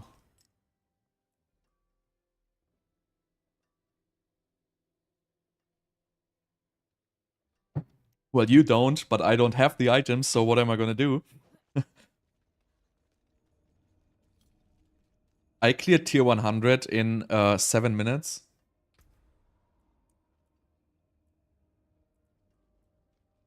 I'm gonna show you tier 103. No, I gotta test first. I gotta benchmark these two wands, so I'm just gonna go to tier 30, tier 90.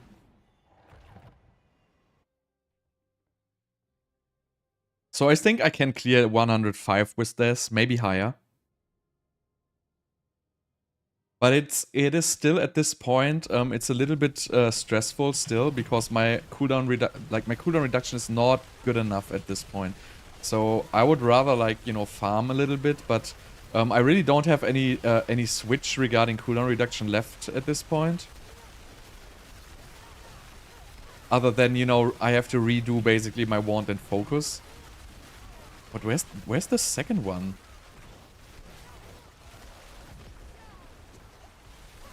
Didn't even see that guy. I cannot trade, I play on Eternal and it's basically dead. Like there's literally nobody trading here. Everybody's playing Season for whatever reason, I don't understand. But I don't know. There's literally nothing on Diablo.trade on Eternal. Like, not a single item. I think it's bugged, it doesn't even work.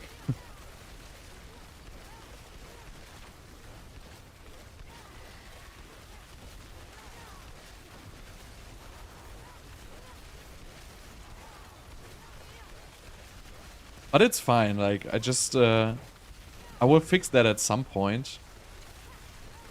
The only thing I can do is, like, upgrade my second Winterglass and hope that it will hit cooldown reduction. But other than that, I have been, like, really, really unlucky there. And I just don't have the materials to craft double cooldown reduction, right? It wouldn't be, like, an issue. I could reset, like, my items and craft double cooldown reduction. But that's gonna cost, like, I don't even know, like, statistically, it's gonna cost you, like, probably, like, 3 to 4 hours worth of pit running to craft double cooldown reduction on a single item. So it just takes a long time, and I just don't have so much time redoing all these items. That's why I have to settle for what I have. Like, I don't really see the point in min-maxing even more at this point. I mean, I have to do it, but it just takes a long time.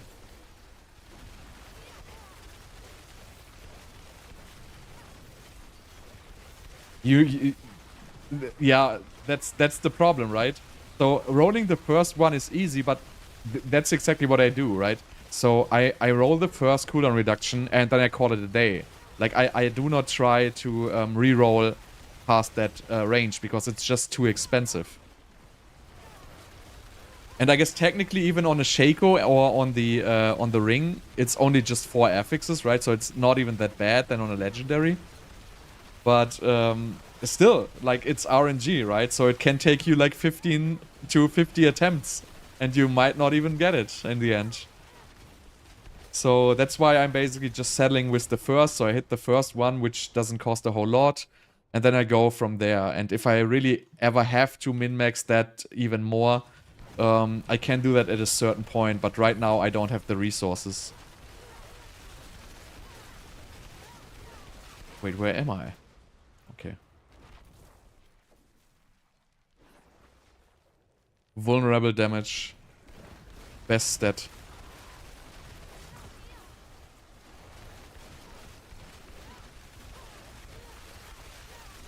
They should give you the Shako for the premium battle pass, man.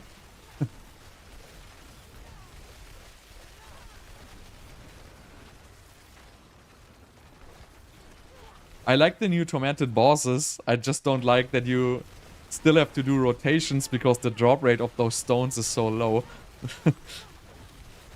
But maybe it's gonna be better next season. So, I mean, I'm I mean, I'm not even playing this season, right? But I mean, I pretty much already wrote off this season for me. I mean, it's not over. I'm still doing stuff. But from a certain point, I already like wrote it off. Because there's nothing like really coming into the season.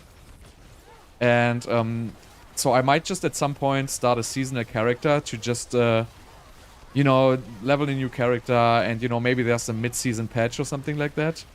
But besides that, I guess the Season 5 will be interesting. Because Season 4 is not interesting because there's really nothing new in Season 4.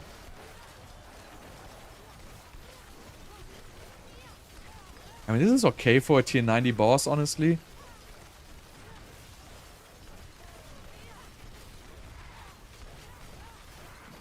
Well, that was so close. That happens whenever you have to move. Then you're missing like a split second on your flame shield. Yeah, the gearing and everything, like, since there's nothing seasonal here, like, if I switch to season now, I have to redo it all, right? I have to refarm everything, basically. And I could do that if I want to make a brand new character, right? So, but right now I have all the materials here, and there's really nothing different other than trading. No, I don't autocast my keys, I just hold them. Okay, so yeah, it was 0 on Eternal Softcore, like, you know, a couple of days ago, so it just literally nobody seems to be playing this. Okay, so let's do the other one. Are they both conceded? Yes, right. So now I'm testing the other one against tier 90. I like the challenge as well, but like, we have so many itemization changes, right? And I was seeing this the problem with the resources, I was seeing that coming. I mean, you know, the people on Seasonal, they all had like a lot of problems with resources, especially the scattered prisms and stuff like that, and the gold cost, and the material cost, the angel breath and stuff like that, right? I was seeing all that coming. Like, I checked that on the PTR and I was like, these costs are too high, and it wasn't in the patch notes. So I was like, you know what, there's nothing new in the season, and you know, I'm just gonna have all the materials. I'm gonna have my Uber Uniques for free on Eternal. So why would I play season, right? Because I just want to test the new builds and, you know, make some guides, like do some streaming. But for me, there's really not much in the season. So that's why I'm saying, like, I basically wrote off this season already. But the next season then is gonna offer seasonal stuff again, right? Then it's gonna be interesting for me again to restart season. But in this season, there's yeah not even leaderboards, right? If there would be leaderboards for Pit in the season or something... Yeah, I get the fresh start, but, I mean, why would I do a fresh start if nothing is new? Like, you do the fresh start in the season because there's new stuff, right? But why would I do the fresh start doesn't really give me anything if it's exactly... So I'm gonna end up with exactly the same character I have on Eternal Realm already. So I don't really see the point in doing the fresh start there. Because it's because of the new items, right? So it's because of the new items. If there wouldn't be new items, then the fresh start obviously makes sense, because you're restarting your itemization, right? So that is, yeah, the one of the important parts of the season is that you have to farm new items and you're gonna do the whole gearing story and everything again. But, you know, the way it was, the itemization changes basically came to Eternal as well. So I had exactly the same experience. I just saved myself the leveling phase, and I already had all the resources. So for me, it was just well more convenient. So, yeah, there are more people. That's correct. I mean, that's definitely correct. But with those more people, you're basically farming for the stuff I already have. So... I mean, I can totally understand doing it. It's just, for me, it didn't make so much sense. And it's gonna change, obviously, on the next season. If the season is gonna have new items, new mechanic and everything, right? Then it's gonna be entirely different. And also, we're gonna have these Eternal characters, right? So I have this character, and then I gotta need something new. But for me, this was something new on the Eternal Realm as well. That's why I didn't play the season.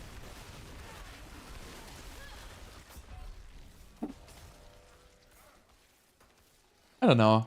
I don't feel like it's boring because I just wanna like I feel like I'm not limited by gold. I'm just limited by the sheer like masterworking materials I have to farm. Like everything else wouldn't be a limiting factor to me. It would be an annoying factor. So if I just had to like farm Helltide to get like whatever angel breath or whatever materials, then to do something, I don't know. For me, it's just more annoying than boring.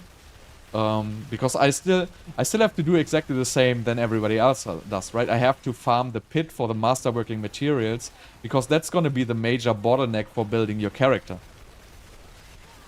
So I guess you cannot really compare it. It's like a little different. What? Okay. Forgot to put the flame shield on there.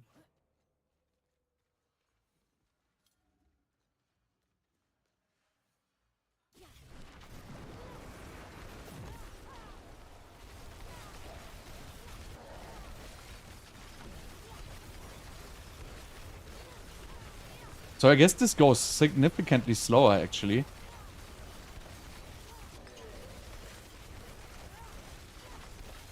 I feel like the Rasha one was faster. And this boss should have the same HP than the last one.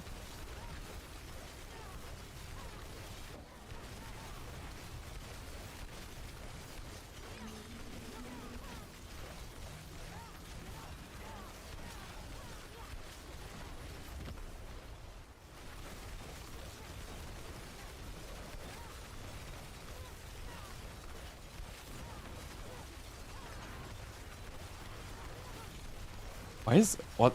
This boss has gotta have more HP, honestly. That's taking like so long.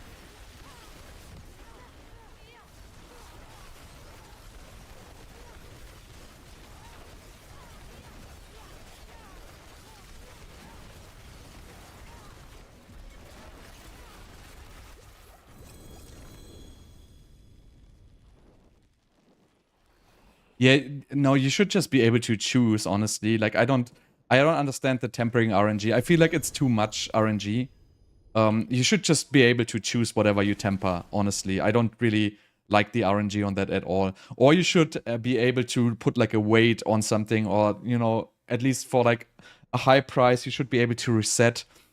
You know, just finding your 3 out of 3 perfect item and then just bricking it with stupid tempers. Like, it is just too much RNG. It's even more than Pass of Exile. So that's... I don't really see the reasoning for that. I feel like we have enough RNG already.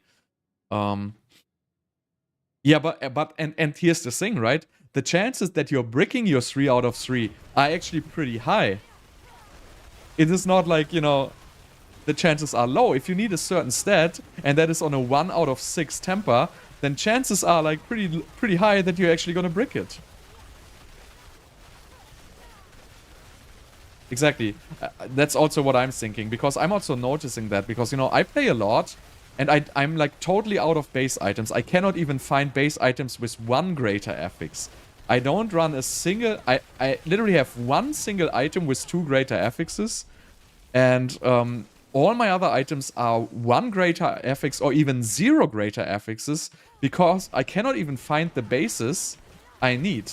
Because they are so goddamn rare. Like, even hitting the item with just 1 greater affix you need is like so rare already. And then you can still brick them. So that's... I feel like it's just too much RNG there. I mean, I'm never gonna ask for a 3 out of 3, right? This is like... That is like really problems I don't have. Usually I just need 1 out of 3. So, for example, I need greater affix attack speed. You know how long it took until I found 1 ring and 1 gloves with just 1 greater affix attack speed? I didn't... It took me like 40 or 50 hours to just find those 2 items with 1 single greater affix. Obviously, I cannot trade, right? And I pressed Flame Shield like so many times again. But these snakes are like nuts. I mean, obviously, I cannot trade, which would make it way easier for me. That's like the dash I'm basically dying for not playing on the seasonal. But still, it is extremely rare. And then you can still brick them. It's just a little bit too much RNG there. What the hell? I clicked the shrine 16 times. It's just like, this game's like just so sloppy with like the interactions sometimes. Like clicking those shrines is actually pretty hard sometimes. But yeah, the snakes are like so horrible. Like literally the worst mob type. So I'm gonna upgrade this item and then I'm gonna start pushing.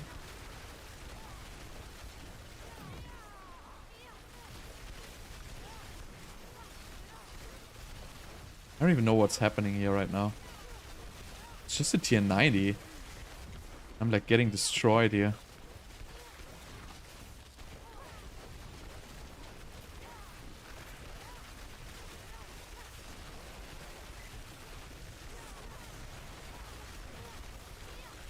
Yeah, I have a, I think I have a, no, I have like, I found three out of threes. I think they were all like helmets with like life regeneration, impairment reduction and another random stat. I think maximum life or so. I really have one good item, which is my focus. And that is bricked by tempering. Well, it's not bricked by tempering, but it's wrong tempered.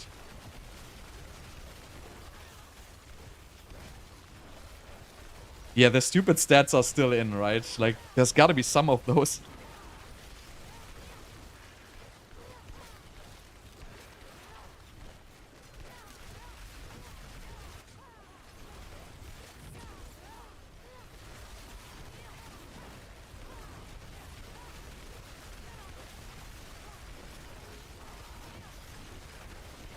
Like, the latency on casting Flame Shield, I don't know if that's going to be my, like, internet connection. But I have, like, a fairly large latency when I want to try to cast Flame Shield.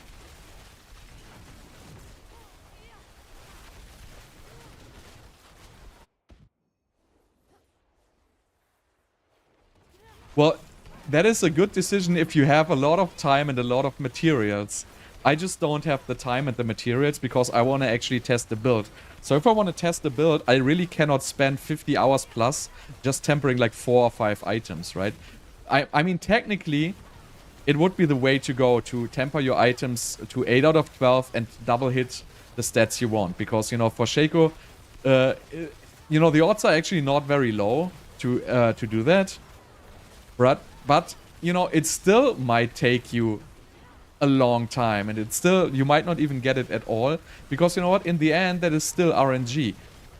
But that would probably still be the best strategy there, yes, absolutely.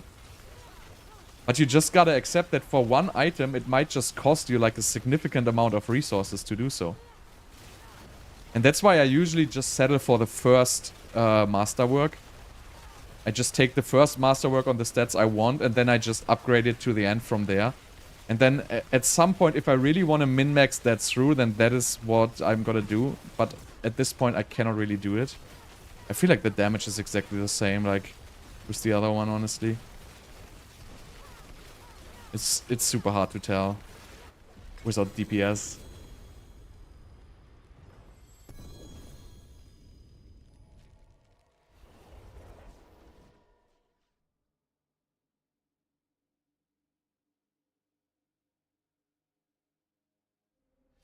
My attack speed is actually slow. you reach 2 higher attack speed breakpoints there. I don't know which one I want to settle for, honestly. I cannot even temper this. This one I could temper, but yeah. So I cannot decide which one is better. That's my problem here. I have no idea. So I might just temper the Winterglass, honestly, and try to get another cooldown.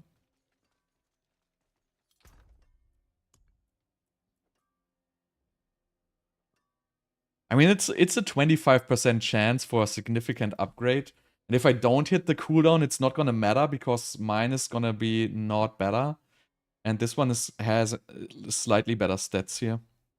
So I'm probably gonna go on with this one here.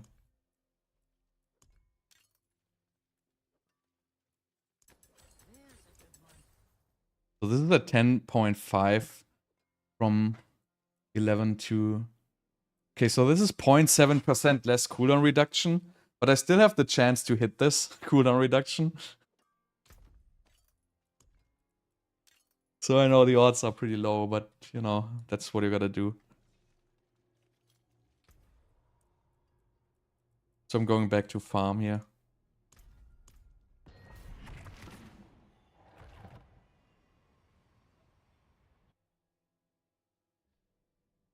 No, the extra Frozen Orb casts do not create any summons. That's a misunderstanding there. So, the summons only come from your initial Frozen Orb cast. They're not gonna get summoned by the extra ones.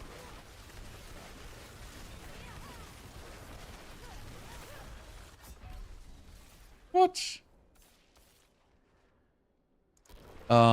Snakes. I just can't deal with these snakes, really. Like, they have, like, so broken attack animations. So it is, in the end, it comes down to, you know, it's 15% all damage. And that also affects, for example, Ice Blades, which do quite a bit of damage. I don't know percentage-wise how much it is, but they definitely do damage. And in the end, you don't have to temper so many. So tempering is better, because you have to temper on the extra Frozen Orbs, so they get better. I don't think they do, but you know, the Lucky Hit procs of Frozen Orbs are irrelevant anyway. So the Lucky Hit procs of Frozen Orb just gonna give you whatever, like Stagger, but they're not gonna give you anything major. So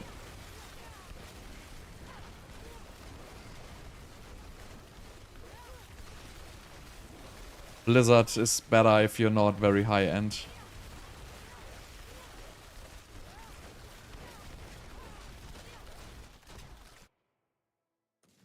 And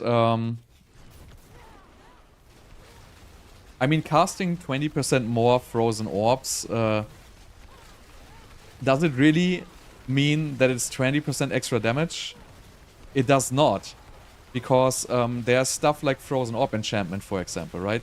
So Frozen Orb Enchantment only casts from your main enchantment, from your main cast, so that is not affected. Ice Blade's damage is not affected. There's other interactions not affected. And also, it's a multiplier, while the Frozen Orb is basically additive. Like, the extra Frozen Orb is not a multiplier, it is additive. And the more multipliers you have, it basically gets higher and higher, while the extra Frozen Orb is, well, it's basically like flat, right? So, I mean, in the end, it's not very far off from each other, I think. But again, the idea is to have that on the focus, and then masterwork the focus so you can get the cooldown reduction and the crit.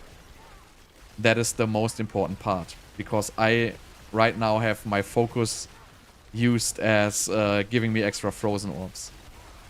So my weapons are like far from optimized. I also have like terrible percentages on Frozen Orbs on there. But it's really, in the end, it's like completely hard to tell, because there's like really no way of benchmarking.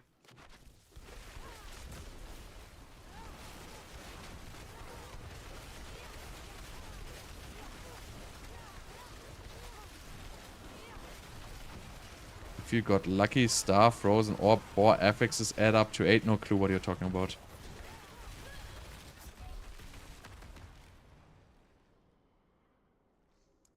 No, it's not outdated. It's a different build.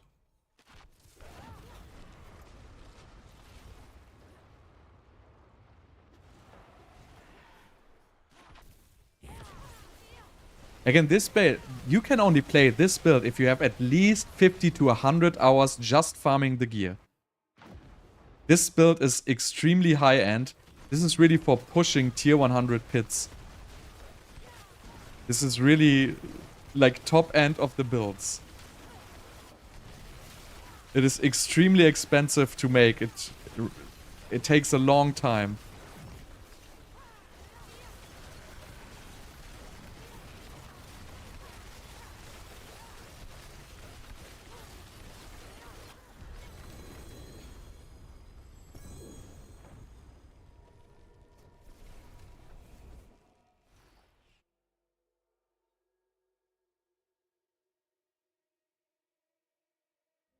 No, you don't need Shako.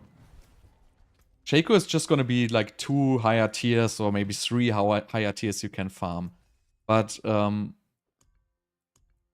it's not really required there.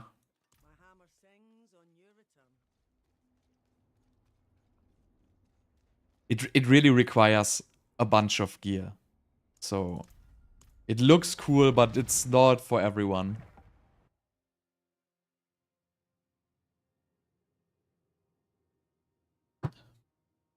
So I'm gonna upgrade this Winterglass and then I'm gonna go pushing no matter what.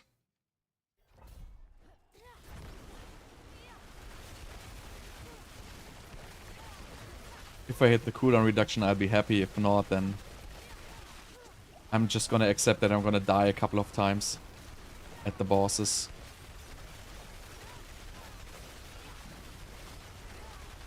Yeah, you would probably do that with... But, you know, the Shako is basically removing, like, you know, 4 ranks of Flame Shield, which is actually quite a big deal. But yeah, you would also run Flame Shield duration on your helmet then. So it would probably be, in the end, be the same. Or this is the Soul Shot again. Like, these things always kill me. It's, like, so stupid.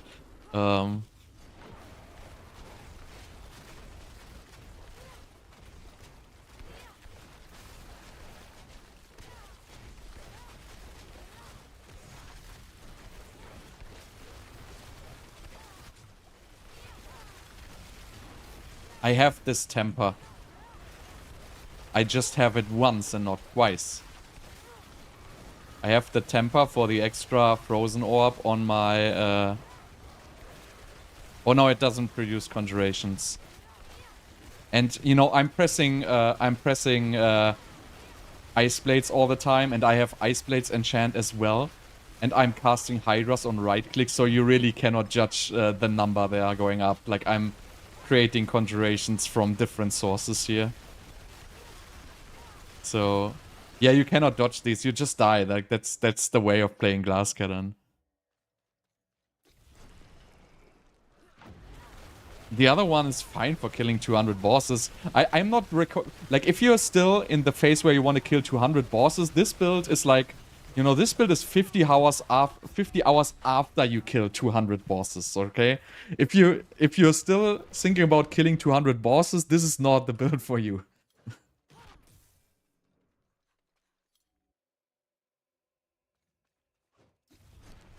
This is really not for farming bosses. This is for pushing. Like, for this, what I'm farming right now, this is also stupid, because this build has, like, literally no defensive layers at all. Like, the other build has, like, you know, the other Paragon has, like, 60 or 80% damage reduction. This one here literally has none. So that's why I'm basically, whatever, like, hits me instantly kills me. It doesn't even matter what hits me. I'm just instantly gonna die. And the other build, like the older build I posted, it at least has, like, significant amounts of damage reduction. So in this stage you wouldn't die from a single hit. And I also have only like 14k life, right?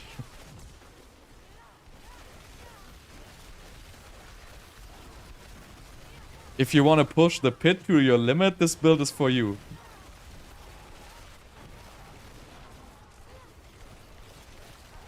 This build only works with one hand and focus. You cannot play this with two hand.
What do you mean in the meantime? This build is finished. If you wanna... This build is finished for high-level pit pushing. So... I literally made the guide, the build is working, I did tier 100. And this is absolutely working.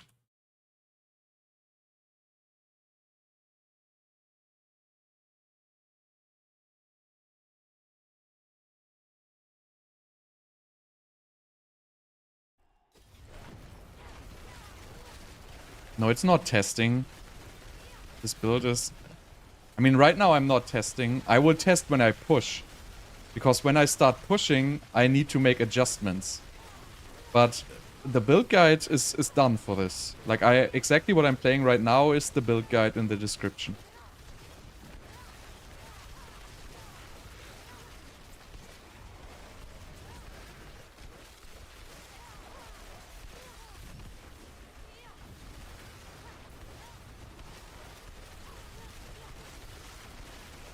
Yeah, of course. Firebolt enchant is the best if you want to farm fast. So, if you're in the dungeon phase and you are, like... Let me put it like this, right? If you're in a dungeon phase and you're not very high-end, then Firebolt enchant will get you through the dungeon phase significantly faster. But on the boss, it's obviously a waste. So... Like, if you're playing, like... It depends, again, it always depends on your power level. But generally, it's better for lower tiers if you want to speed farm. Is a Firebolt enchantment because you just do significantly more damage in this dungeon phase here.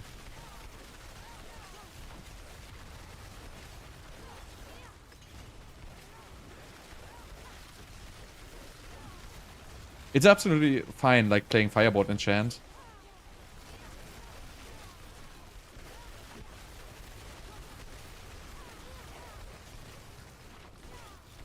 I really just need the Ice Blades enchant for the extra little bit of cooldown reduction, so I can have permanent Flame Shield.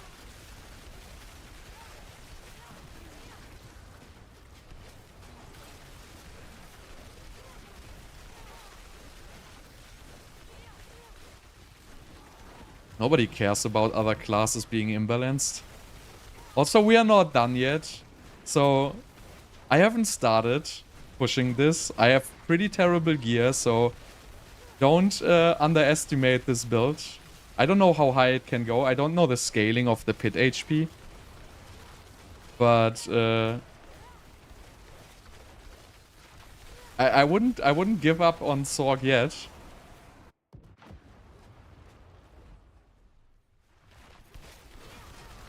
Obviously, it's not easy mode like other characters, which just do a billion damage with one hit.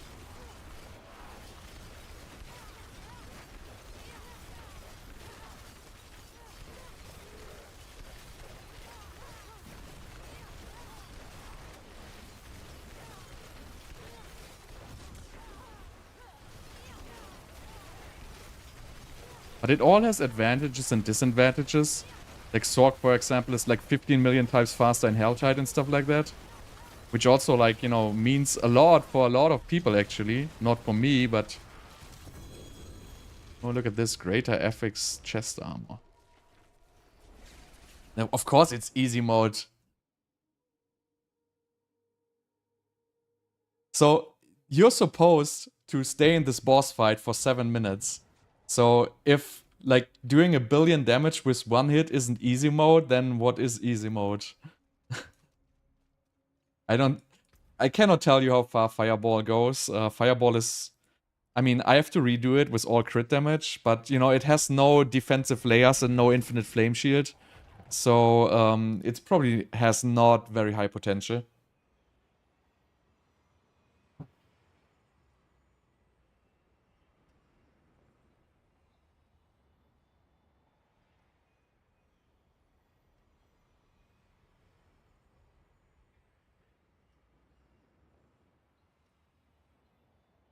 Yeah, that's what I'm saying. I think there's a lot of potential with this build. So, no, Frosty Stride is just for farming. No, Meteor is not a viable choice.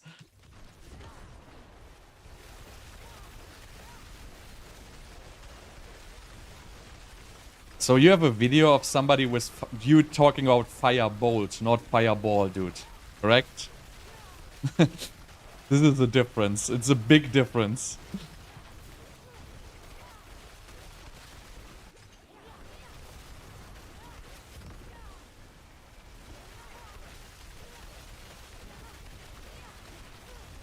I don't... Yeah, so again, that's a huge difference. But yeah, I don't see, like, why this build wouldn't be able to do this. I don't think this has, like, much lower damage output than Firebolt, actually. Like, if you have min-maxed items, like, I literally can triple my damage with having perfect gear. So...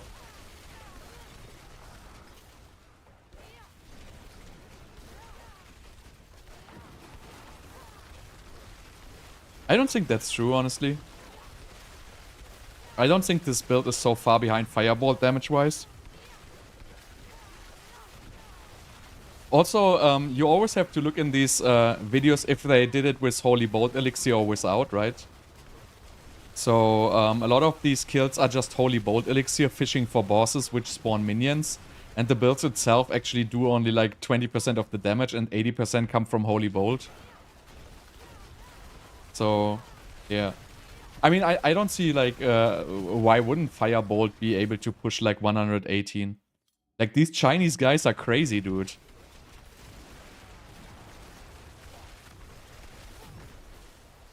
Also, I think there might be a Conjuration build. That's, like, one thing I want to test is, you know, if Hydra actually can do damage. Because if you go all-out fire damage, like, all-out critical strike and all-out critical strike multi... You know, there's this did you see that swipe? There's this glyph which gives like 350% crit damage to conjurations.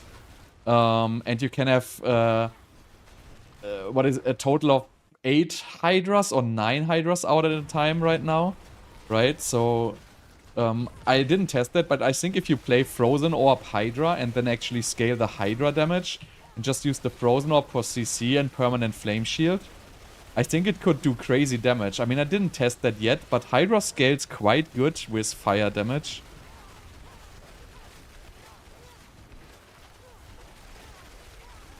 Yeah, you can reach somewhere around... So if you get Conjuration crit damage, you can probably reach somewhere around 3,000 to 4,000 crit damage with Sorc. If you have perfect stats, obviously.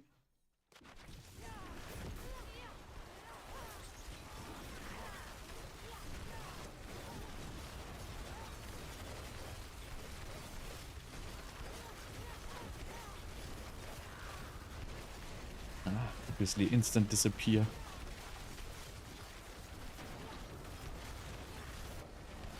This boss. It only has half HP, but it's extremely annoying. Look, there he disappears again. Literally on the spot. So, burning is basically a side effect of a regular build. Scaling burning damage generally doesn't work. But again, like, if you do the Hydra build, right, you just gotta pick one node, which is the burning, burning whatever it's called, I forgot it. And you're basically gonna get, like, a bunch of extra burning damage for free. So you can actually make crazy crit damage. Look at... What? You gotta... But I don't need it, it only has 5 cooldown reduction. But this is the perfect one from the rolls. That's ridiculous. Too bad it only has, like, sloppy cooldown reduction, but I gotta put it aside. That's a good, like, drop there. Put it to all the other 15 ones of those. I can't sell it, I'm on Eternal Realm. No, there's no way to combine Frozen Orb and Blizzard. You basically cannot combine 2 different spender skills. Because you only spam 1 skill, you cannot spam 2 skills. It doesn't matter, like, I don't care about that at all. I have enough gold.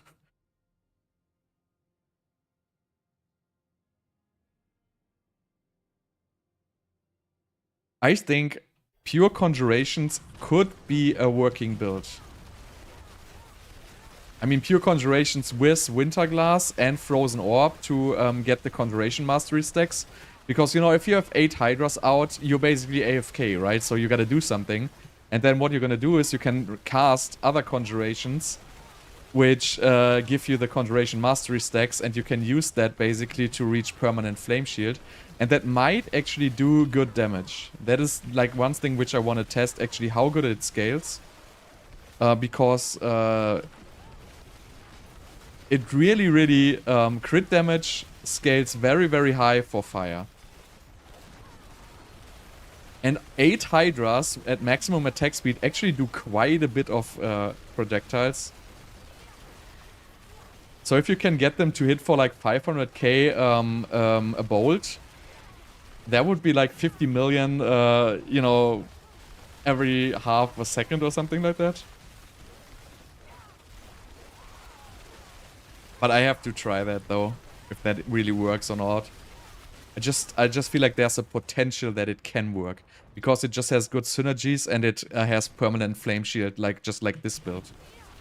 Which is actually pretty strong.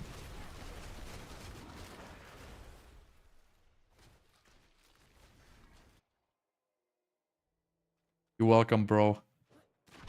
Right. So we see how far we can push this with this garbage build. Like I literally don't even have upgrades on my weapon. So it just takes so long. I mean, I cannot play so much. I only can play like, you know, 3 hours a day, maybe 4. So obviously like the Chinese guys are like so far ahead.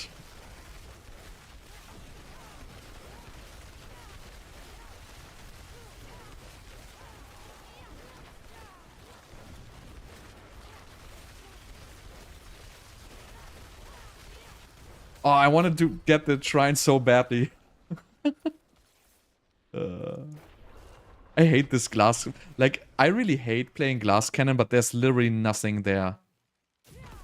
I usually, like, in games like this, I always play the defensive builds, usually.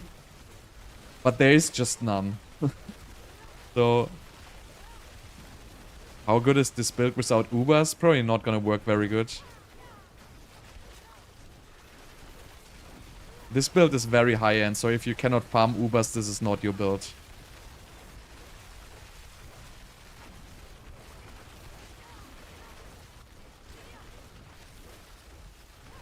Yeah, sure, like Diablo has always been, like, infested with bots. Like, the genre basically is so easy because, you know, programming a bot for a game like this is, like, just so dirt easy. Like, you just need a random auto-clicker script, and then you just need some image captures to click on the gold. You don't even need to click on the gold, you can just, you know, pick it up.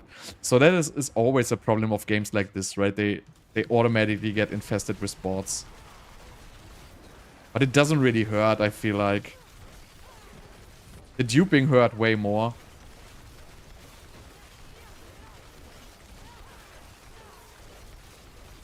I mean, the Chinese people need to make their money as well, right? That's their job. So you also got to see it from like a different perspective, right? It's not like the bad people doing the bots. It's just a goddamn job to do it. Like, it's just people, they try to make some money, and that's just what they do. So if Blizzard cannot really, you know, prevent them from doing that, or create like an economy where botting is actually senseless, then they're always gonna do this, because it's, you know, somebody is, if there's a market, somebody is gonna use it. Like, that is just how it goes. And that's with bots, like in every game, right? Like, you know, World of Warcraft bots have been $1 billion industry, like, back in the days. Like, it's not that dramatic anymore. But back in like Cataclysm, like, bots have been, there have been like people who were running like 50,000 concurrent bots. Like, it was crazy. Like, and Blizzard, like, didn't care. They just, you know, they have just been banning them like every other, you know, months, like every 2 or 3 months, so they could get a return on investment and then buy new licenses. So it was good for basically everybody. So everybody but the players, obviously, because they had to RMT the gold, obviously. So how much do I have? Can I upgrade? 202, so I need 50 more. 50 more, then we go push.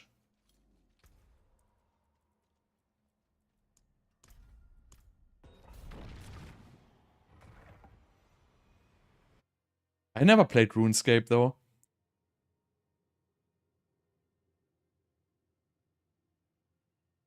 But I mean, that's why, you know, if you have like solo self-found modes in games, which you are kind of encouraged. I mean, obviously, if you like trading, it's okay, like you're trading. But solo self-found modes, I feel like are pretty cool and pretty challenging and actually like competitive. But these games only work in games where there's like legitimate crafting, right? So solo self-found mode for Diablo is like a lot of RNG. And for like games like Path of Exile, where there's like more advanced crafting, it actually, you know, is actually pretty cool. And then you don't have the economy problem.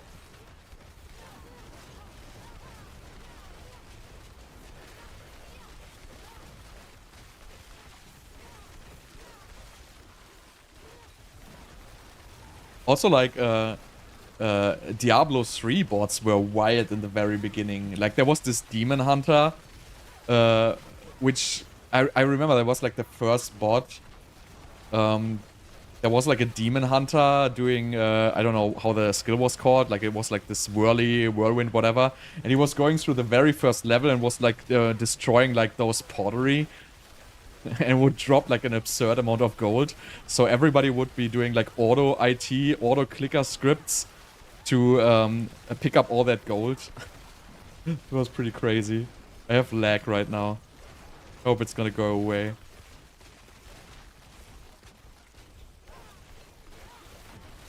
It's pretty bad, actually. I guess it's getting better.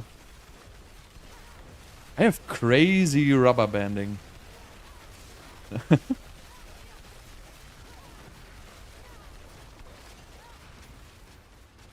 Okay, I gotta stand still here for a moment.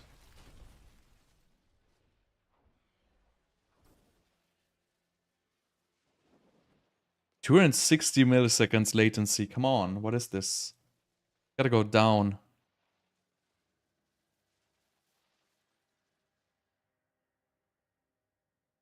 Something is wrong. Okay, it's getting down.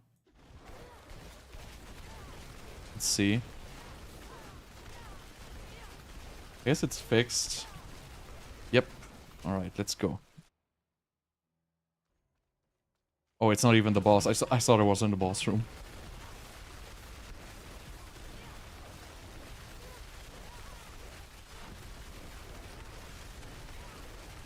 You don't need Starless, guys, for this. But this is still very, very high-end. You need a lot of gear and a lot of breakpoints. So if you're still farming, I would probably... I mean, you can still go for this, but this is literally glass cannon. So if you build this, and you will even get one-shot in like tier 61s. So... Like, because I removed all the defensive layers, right? I removed all the defensive from Paragon. I even removed the mana shield from the skill tree and everything. So this is pretty much relying on permanent flame shield. So if you don't have the cooldown reduction breakpoints and the, you know, flame shield duration tempers and stuff like that yet, with this you're just gonna plain die. Like all the time.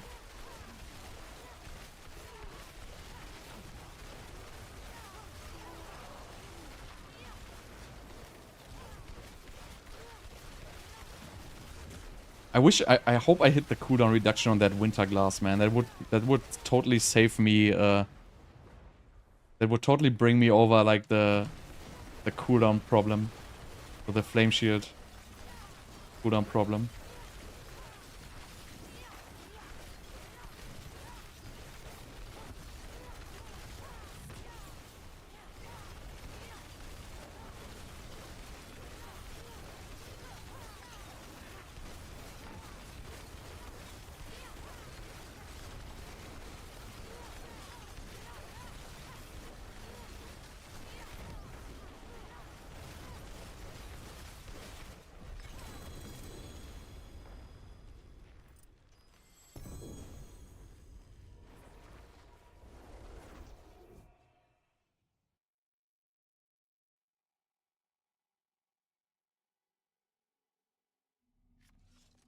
Alrighty, what do we get here? Damage overtime, nice. Okay, so I need one more. We need one more. Tier 80.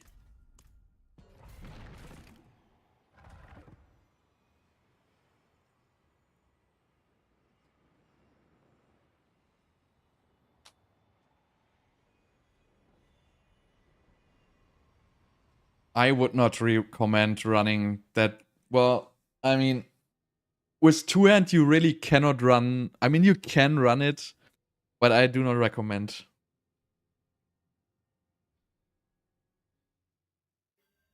Your attack speed is just gonna be so slow.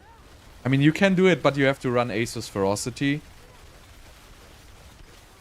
So what you do, you can run Asus Ferocity, and then you just get, you know, I don't know the attack speed breakpoints for 200 stuff, but you basically forced. If you want to run Tal Rasha, you have to run Asus Ferocity to fix your attack speed. I'm not saying that it's over weaker, but you just have to run Asus Ferocity. And I mean, I feel like you're not really gaining anything. Like if you're playing the two-hand variant, you're not really gaining anything from Tal Rasha, because you mainly play it for the cooldown reduction. And you don't really need the cooldown reduction.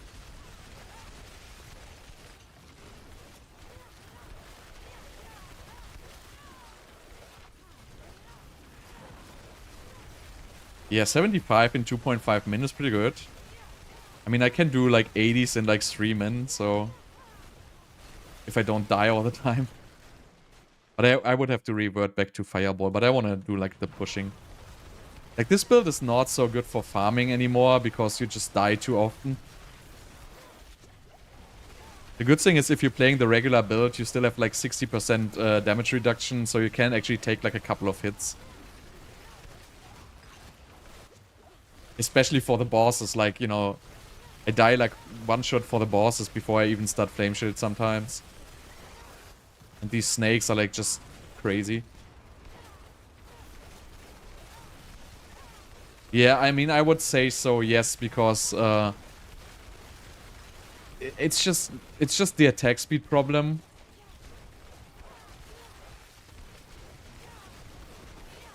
Yeah, you always want to go where you can farm fast and easy. Like, it's really... advancing a couple of tiers really doesn't give you a whole lot. Like, you just get, like, 1 extra material per tier, which is not really important at all.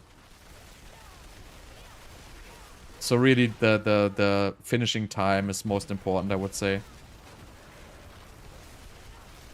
Also, you get more legendaries, obviously, which is kind of, you know... it's not so important, but still, legendaries are legendaries. This is like literally the best boss you can get. This like just absolutely does nothing at all.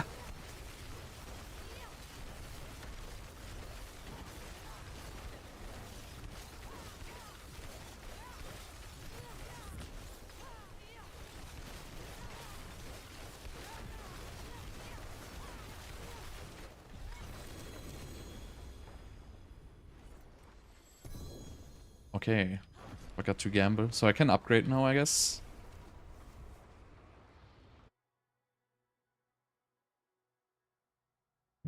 Then we're gonna push.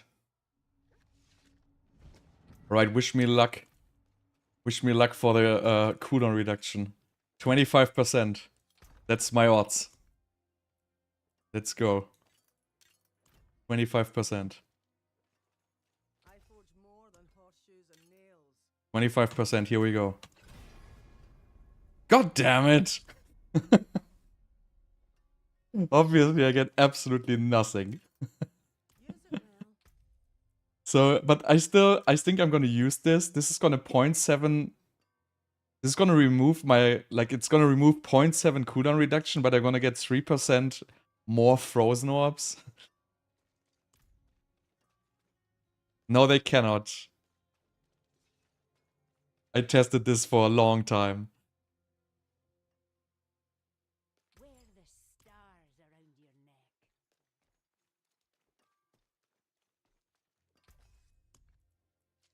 Okay, so let's see.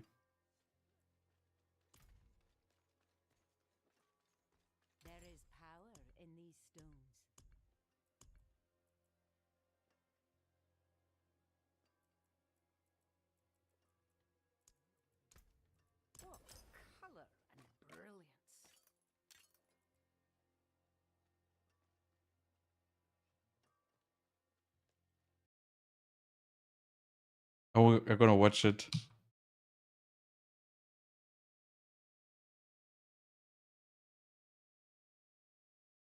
I have no clue what I'm seeing there, honestly. Like, this is like the worst. This is like a random necromancer.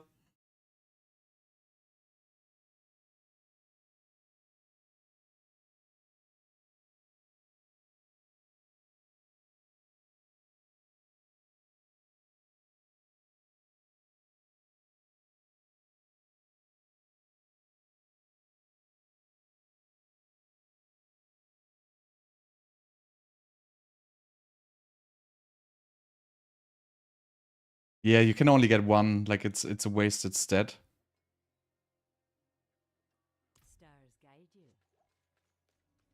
So I tested this and it wasn't working. I'm gonna test this again.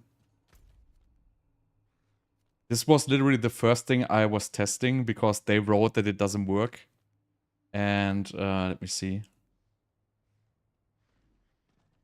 It might also wait, where's the thing? Yeah, it's stupid, by the way, because on all other items they go to +4. Just the unique not. There's like something, you know, the other items maybe they start at 2.5 or something like that. I have no clue. All right, let's. Well, critical strike damage is better than vulnerable damage.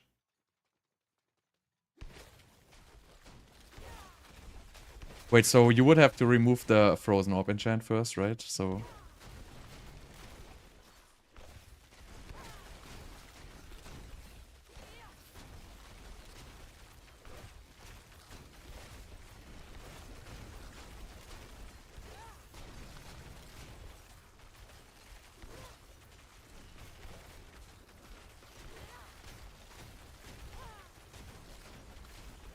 It actually works.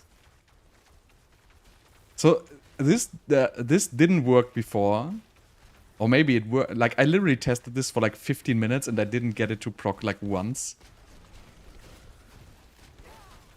That's actually interesting.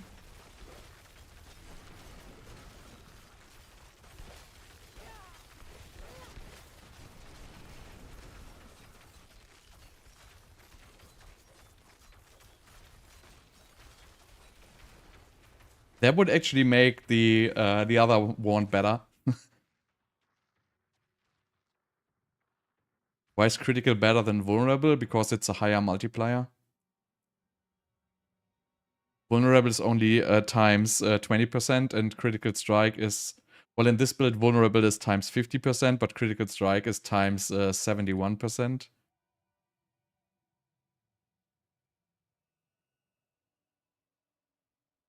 No, the 4 times you can get with 2 rolls anyway, because everyone can proc individually, right?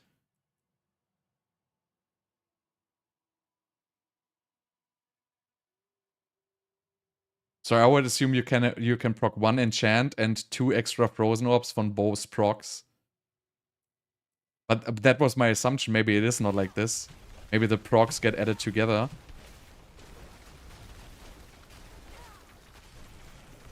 But then I should be able to get 3, right?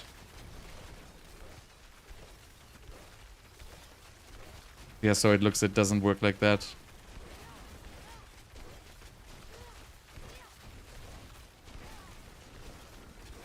That's actually interesting.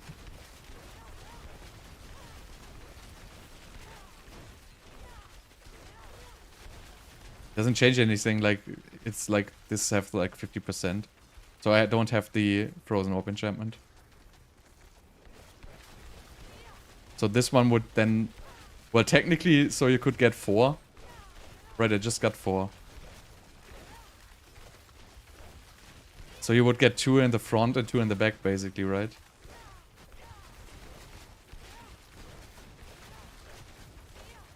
Yeah, there I see. That's pretty wild, actually.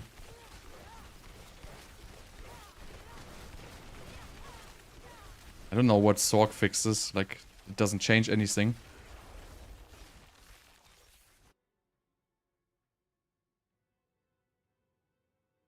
No, you never use a dagger ever in any Sorc build. 20% is just literally nothing, and 10% lucky hit is just so much better.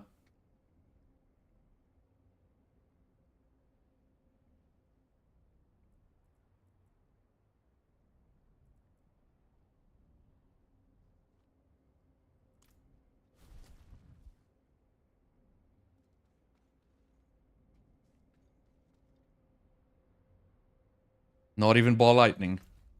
I mean, it depends what you're doing, but usually you have something on lucky hit.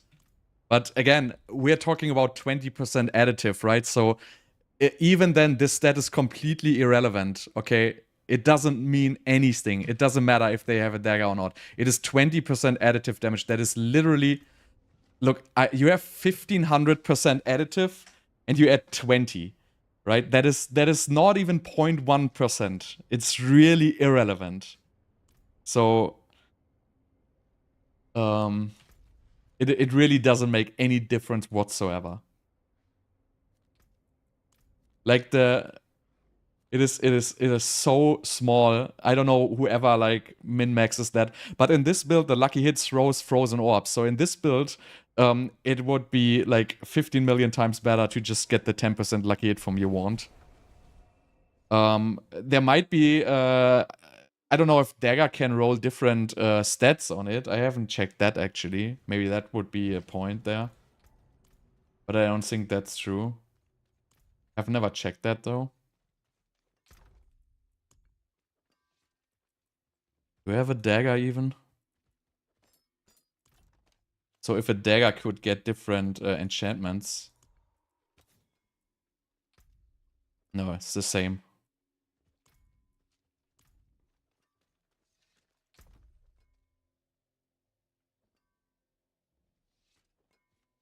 It's not multiplier. It's regular additive damage. So, but again, like look at that Moxie video. There's like so much false information in there. So he's saying Asus Ferocity is still bugged and stuff like that. So that there's just wrong info in there. And this is just 20% additive damage. So literally that doesn't do anything at all. It's not a multiplier. If it would be a multiplier, like everybody would be playing Dagger, period, always. But it's not a multiplier. Right, so I'm gonna do the 103 now. Let's go.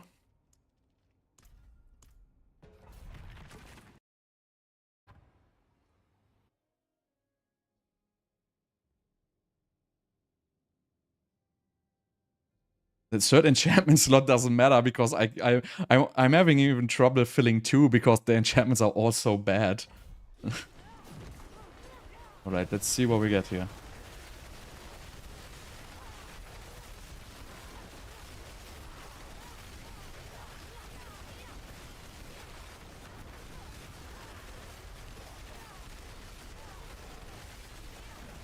Well, the 103 guys have like a lot of HP actually.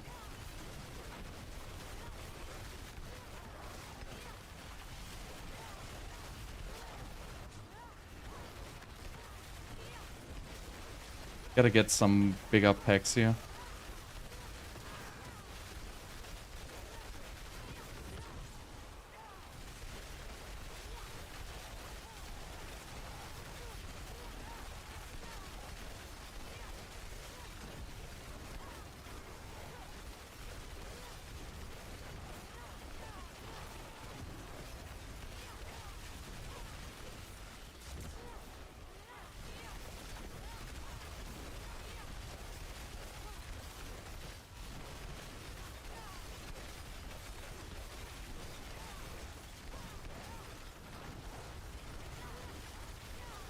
They have like crazy hit points. So I guess at this point you might even want to play Exploiter's Aspect to just get through this dungeon faster. Or you want to just, you know, I think you just gotta make bigger pulls there. So the mobs actually follow you for a certain distance. When they become unfrozen at some point, obviously.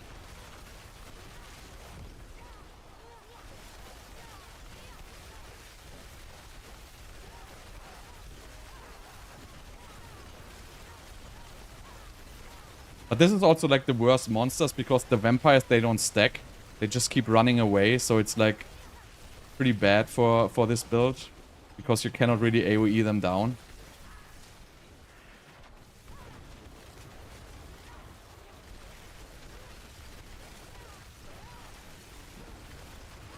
Like these are better.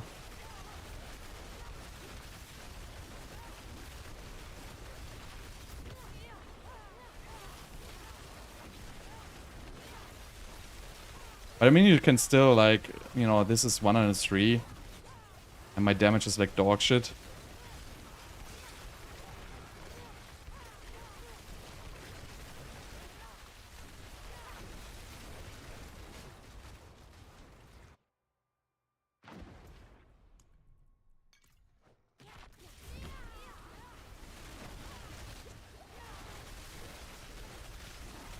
This is better. Much better level.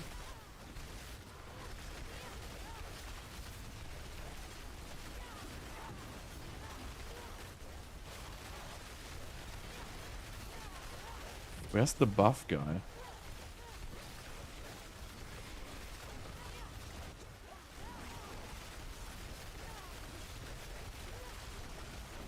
So yeah, exploiters would like extremely help at this stage.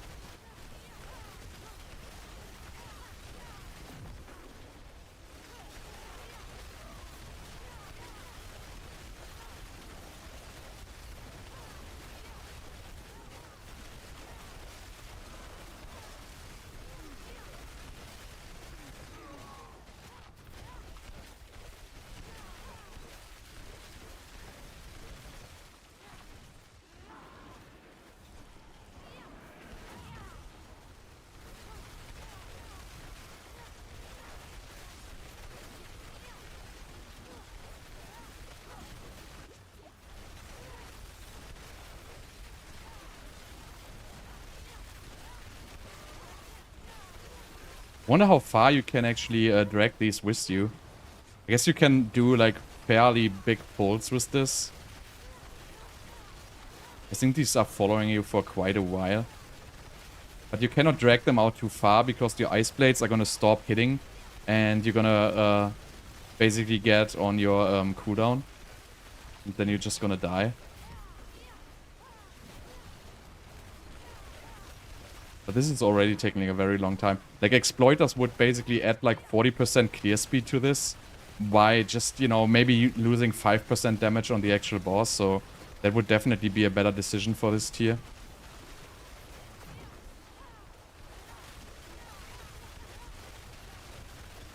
Oh, look, Shrine.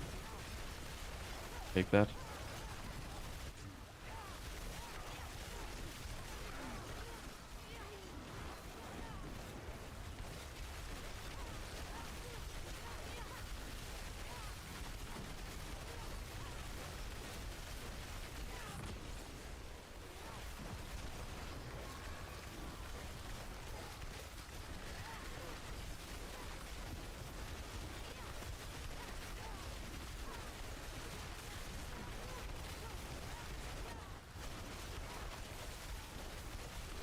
Wow, that was so close. I'm really just missing this tiny bit of cooldown reduction, which is a huge deal for me. Really just, you know, 1 or 2% I'm missing, but it just sometimes can kill me.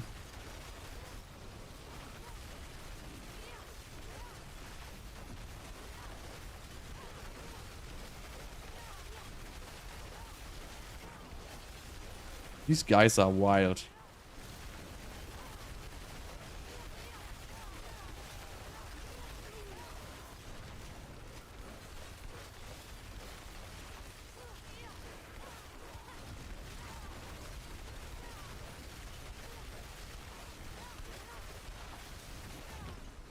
Does Mother's Embrace help? No.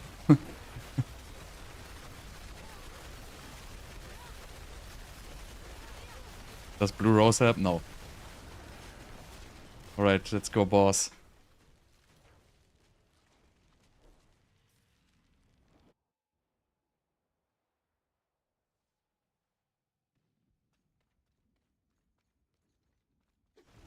Let's hope it's not gonna be an ugly one. Oh, nice. Torch of the Land. You take that.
So far, I'm holding.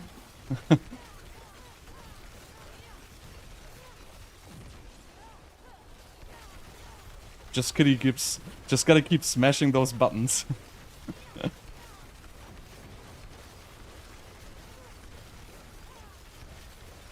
But yeah, I'm missing like so much damage. Wow, that was so close.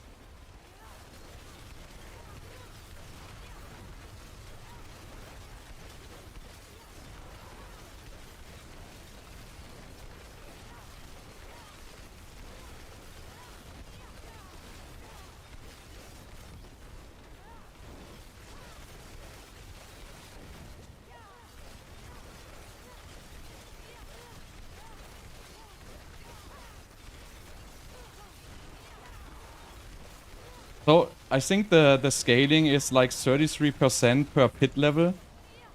So I guess the 103 has double the HP of the 100. At least that was somebody like wrote. I don't know if it's accurate.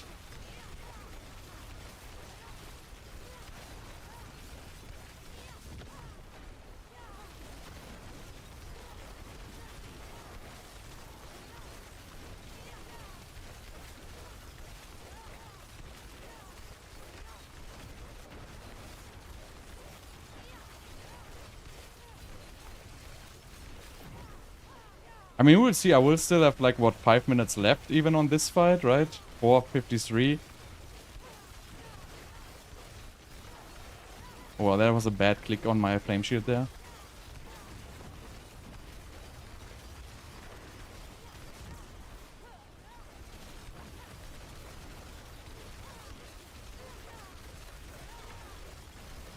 There you go, 103, first try.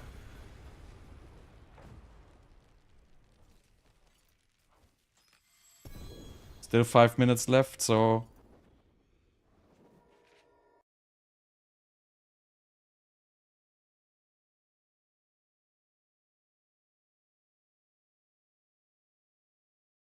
I think I mean, I don't even know like how it scales, but you know, it definitely doesn't scale linear. So I could do 105 now. Unfortunately, I gotta go. Gotta pick up my wife way earlier than expected. But yeah, I mean, we're gonna continue this next week, or maybe I'm gonna do some tomorrow. I don't even know. But you know, I don't know where this is gonna top off.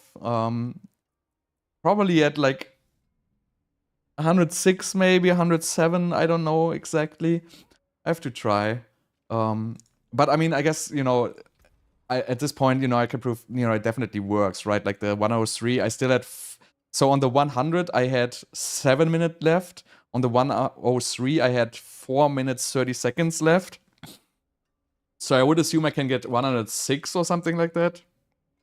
No, this is not a leveling build. But anyway, so with gear upgrades, you can probably get to like, you know, 110 maybe. I don't even know. But, you know, this is definitely not the end of it. And just remind you, I'm playing without the Elixir of Holy Bolt. So a lot of the videos you're seeing, they do the bosses. But the bosses spawn minions, and the Holy Bolts does percentage damage to the bosses when the minions spawn. So it is actually not real kills. And that's a lot of those. Right? So this is raw damage here. But anyways, thanks for watching, and tune in next time when we're gonna push to 110. I wanted to do it today, and unfortunately I gotta go. That's like very unfortunate. What are you gonna do?